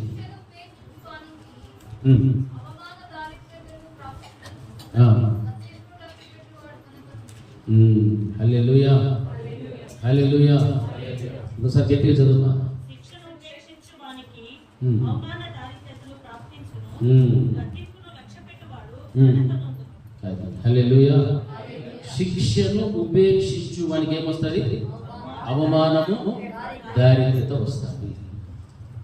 శిక్షను ఉపేక్షించేటువంటి వాడు, మనం తప్పు చేస్తే ఒప్పుకుంటే మంచిది, దాని తగిన శిక్ష అనుభవించేస్తే మంచిది. దాన్ని ఉపేక్షించామనుకోండి, వాడికి ఏం ఎదురవుతుంది? దరిద్రం వస్తుంది, అవమానం వస్తుంది. హల్లెలూయా. ఎందుకంటే వీడు తప్పు చేసిన శిక్షకు మాత్రము ఒప్పుకో. నేను రాజుని అంటాడు, నేను ఫలానా అంటాడు. తప్పు చేసినా నేను మంచోడిని, గొప్పని అంటాడు. అందుకే వాడి గురించి వాక్యం ఏమొచ్చింది? శిక్షను ఉపేక్షించు వానికి అవమాన, దారిద్రతలు ప్రాప్తిస్తాయి. హల్లెలూయా. హల్లెలూయా. ఏమేమి వస్తాయి? అవమానము, దారిద్రత రెండు వస్తాయి. అయితే రెండవది ఏమంటాడు? గద్దింపును లక్ష్య పెట్టువాడు ఏం పొందుకుంటాడు? ఘనత పొందును. ఏదైనా గద్దించామనుకోండి, దాన్ని ఏం చేయాలి? లక్ష్య పెట్టాలి. అయితే ఈ గద్దింపు నాకే అనుకోవాలి. నన్ను సరిచేయడం వరకు, నన్ను బాగు చేయడం కోసం, నేను వెళుతున్న రాజమార్గంలో ఉన్న రాళ్ళని ఏది పారవేయడానికి నన్ను గద్దించాడు నా సేవకుడు అని నువ్వు లక్ష్య పెడితే నీవేమవుతావు? ఘనత పొందుకుంటావు. లేదు, ఆ ఘనత నాకు అవసరం లేదంటే దరిద్రం వచ్చి కూర్చుంటారు, అవమానం వచ్చి కూర్చుంటారు. ఏది కావాలా? దరిద్రము, అవమానాలు కావాలా? ఘనత కావాలా? ఘనత కావాలంటే నీవు శిక్షను ఏం చేయాలా? లక్ష్య పెట్టు. హల్లెలూయా. హల్లెలూయా. వాక్యం ఖచ్చితంగా చెప్తుంది, గద్దింపును నీవేం చేసుకోవాలా? లక్ష్య పెట్టు. తిరస్కరించవద్దు. తిరస్కరించే హృదయం ఎప్పటికీ ఎన్నటికీ మంచిది కానే కాదు. హల్లెలూయా. హల్లెలూయా. ఎన్నో పర్యాలు మనం అలాగ బాధ పెట్టిన పరిస్థితులు లేవు, ఉన్నాయి. ఓ ఈరోజు పాస్ట్ ఇది మాట్లాడాడు, అట్ట మాట్లాడాడు, అది చెప్పినాడు, ఇది చెప్పినాడు, ఏమి గద్దింపును లక్ష్య పెట్టకపోతే, ఘనత రాదు. శిక్షకు లోబడకపోతే దరిద్రము, అవమానం తప్ప ఇంకేమి కూడా ఎంత నువ్వు చెల్లిని పెట్టినా అవి రెండే కనిపిస్తాయి. మనం ఎంతటి వారమైనప్పటికీ కూడా వాక్యానికి విరోధంగా ఏమీ కూడా చెయ్యలేము. హల్లెలూయా. హల్లెలూయా. యెరూషలేమా నువ్వేం చేసావు? ప్రవక్తలను రాళ్లతో చావగొట్టావు. మరి అటువంటి వారికి ఏమొచ్చింది? శిక్ష వచ్చింది. హల్లెలూయా. నేను ఎన్నో పర్యాలు నా రెక్కల నీడలో మిమ్మల్ని చేర్చుకోవాలనుకుంటుంది, కానీ మీరు వెళ్ళకపోతుంది. ఈ మాటలన్నీ కూడా దేవుడు ఎందుకు చెప్తాడంటే, ఈ రోజున కొత్త నిబంధనలు ఉన్న సంఘాన్ని ప్రేమిస్తున్నాడు దేవుడు. ఆయన కనికరపు, దయ్య, కటాక్షం చూపెడుతున్నాడు. కాబట్టి నా ప్రజలు చెడిపోకూడదు, నా ప్రజలు మార్గంలో రాళ్ళు ఉండకూడదు. ఆ ఉన్న రాళ్ళన్నీ కూడా ఏరి పారవేయడానికి ఆయన ప్రయత్నం చేస్తున్నాడు. అది ఏరి పారవేసేటప్పుడు మనకు దుఃఖం కలగచ్చు, కష్టం అవ్వచ్చు, బాధ అవ్వచ్చు. అప్పుడే నీ భూమి ఎలా మార్చబడుతుంది? మంచి భూమిగా, సత్తువ గల భూమిగా మార్చబడతాయి. అందులో వేసే ప్రతి విత్తనం కూడా ఏమవుతుంది? ఎదుగుతాయి, పూత పూస్తారు, కాయలు కాస్తారు, ఫలిస్తాయి. ఆ ఫలభరితమైన జీవితమే దేవుడు ఆశిస్తున్నాడు తప్ప నీవు రాళ్ళు, రప్పలతో కూడిన భూమి పెట్టుకొని ఎన్ని విత్తనములు అందులో వేసినా అది రాతి నేలను పడినందువలన అది ఎదగటానికి అవకాశం లేక, వేరు తన్నలేక అది అక్కడే ఆగిపోయాలి. హల్లెలూయా. ఆ విధంగా మంచి నేలగా పోల్చబడిన హృదయంగా మార్చబడిపోవాలి. కఠినమైనటువంటి రాయి అన్న హృదయాన్ని నీవు తీసివేయి. దేవుడు అన్నాడు, మెత్తని మాంసపు గుండెని నేను మీకు ఇస్తాను. హల్లెలూయా. హల్లెలూయా. హల్లెలూయా. ఎందుకంటే జనులందరూ కూడా చూసినట్లుగా దేవుని ధ్వజమెత్తునుగా అని వాక్యం సూచిస్తారు. జనులందరూ చూస్తున్నప్పుడు ఆ ధ్వజం ఎంత విజయ ధ్వజాన్ని మనం ఎత్తుకోవాలి. ఈ 2025వ సంవత్సరంలో దారిద్రత, అవమానము దేవుడు తూర్పు నుండి పడమటికి ఎంత దూరం ఉందో అంత దూరపరచునుగాక. హల్లెలూయా. హల్లెలూయా.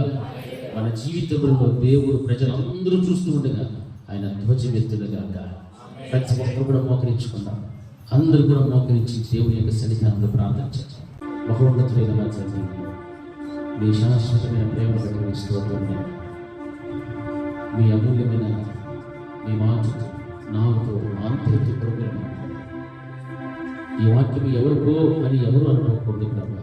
ఈ వాక్యము నాకే, ఈ మాటలు నాకే, నన్ను సరిచేయడం కొరకు నాలో ఉన్నటువంటి రాళ్ళను ఏరి పారవేయడానికి నేను రాజ్య మార్గంలో నడుస్తున్నప్పుడు జనులందరూ చూస్తుండగా ధ్వజమెత్తుకునే పరిస్థితి నాకు ఉండాలి. నూతన సంవత్సరంలో ప్రవేశిస్తున్నటువంటి నేను ఈ విధమైన సిద్ధపాటు కలిగి ఉండాలని మీరు మాట్లాడిన ప్రతి మాట మా అందరి జీవితాలకు ప్రభావం ఎంతో ఆశీర్వాదకరం దీవెనకరం. దేహ సంబంధమైనటువంటి ఆలోచన కలిగి నూతన సంవత్సరంలో ప్రవేశించుకుంటే ఆత్మ సంబంధంగా ఈ రీతిగా బ్రతకమని మీరు హెచ్చరించారు. ఆ బ్రతుకును బ్రతికితే మిమ్మల్ని సంతోషపెట్టి రాజమార్గంలో నడిచి మీ ఎద్దకు చేసినటువంటి కృప మా అందరికీ కూడా మీరు అనుగ్రహించారు. యేసు నామములో ప్రార్థించి వేడుకుంటున్నాము తండ్రి.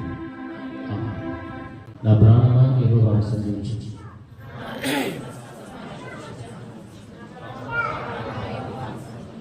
ఆయన చేసిన సహారములు దేనిని మన తండ్రి అయిన దేవుని ప్రేమ, కుమారుడైన యేసుక్రీస్తు యొక్క కృప, పరిశుద్ధాత్మని యొక్క అన్యోన్య సహవాసం ఇప్పుడు ఎల్లప్పుడూ నిత్యం నిరంతరం సదాకాలం ఆయన కృపా సమాధానం తోడి నడిపించుగాక.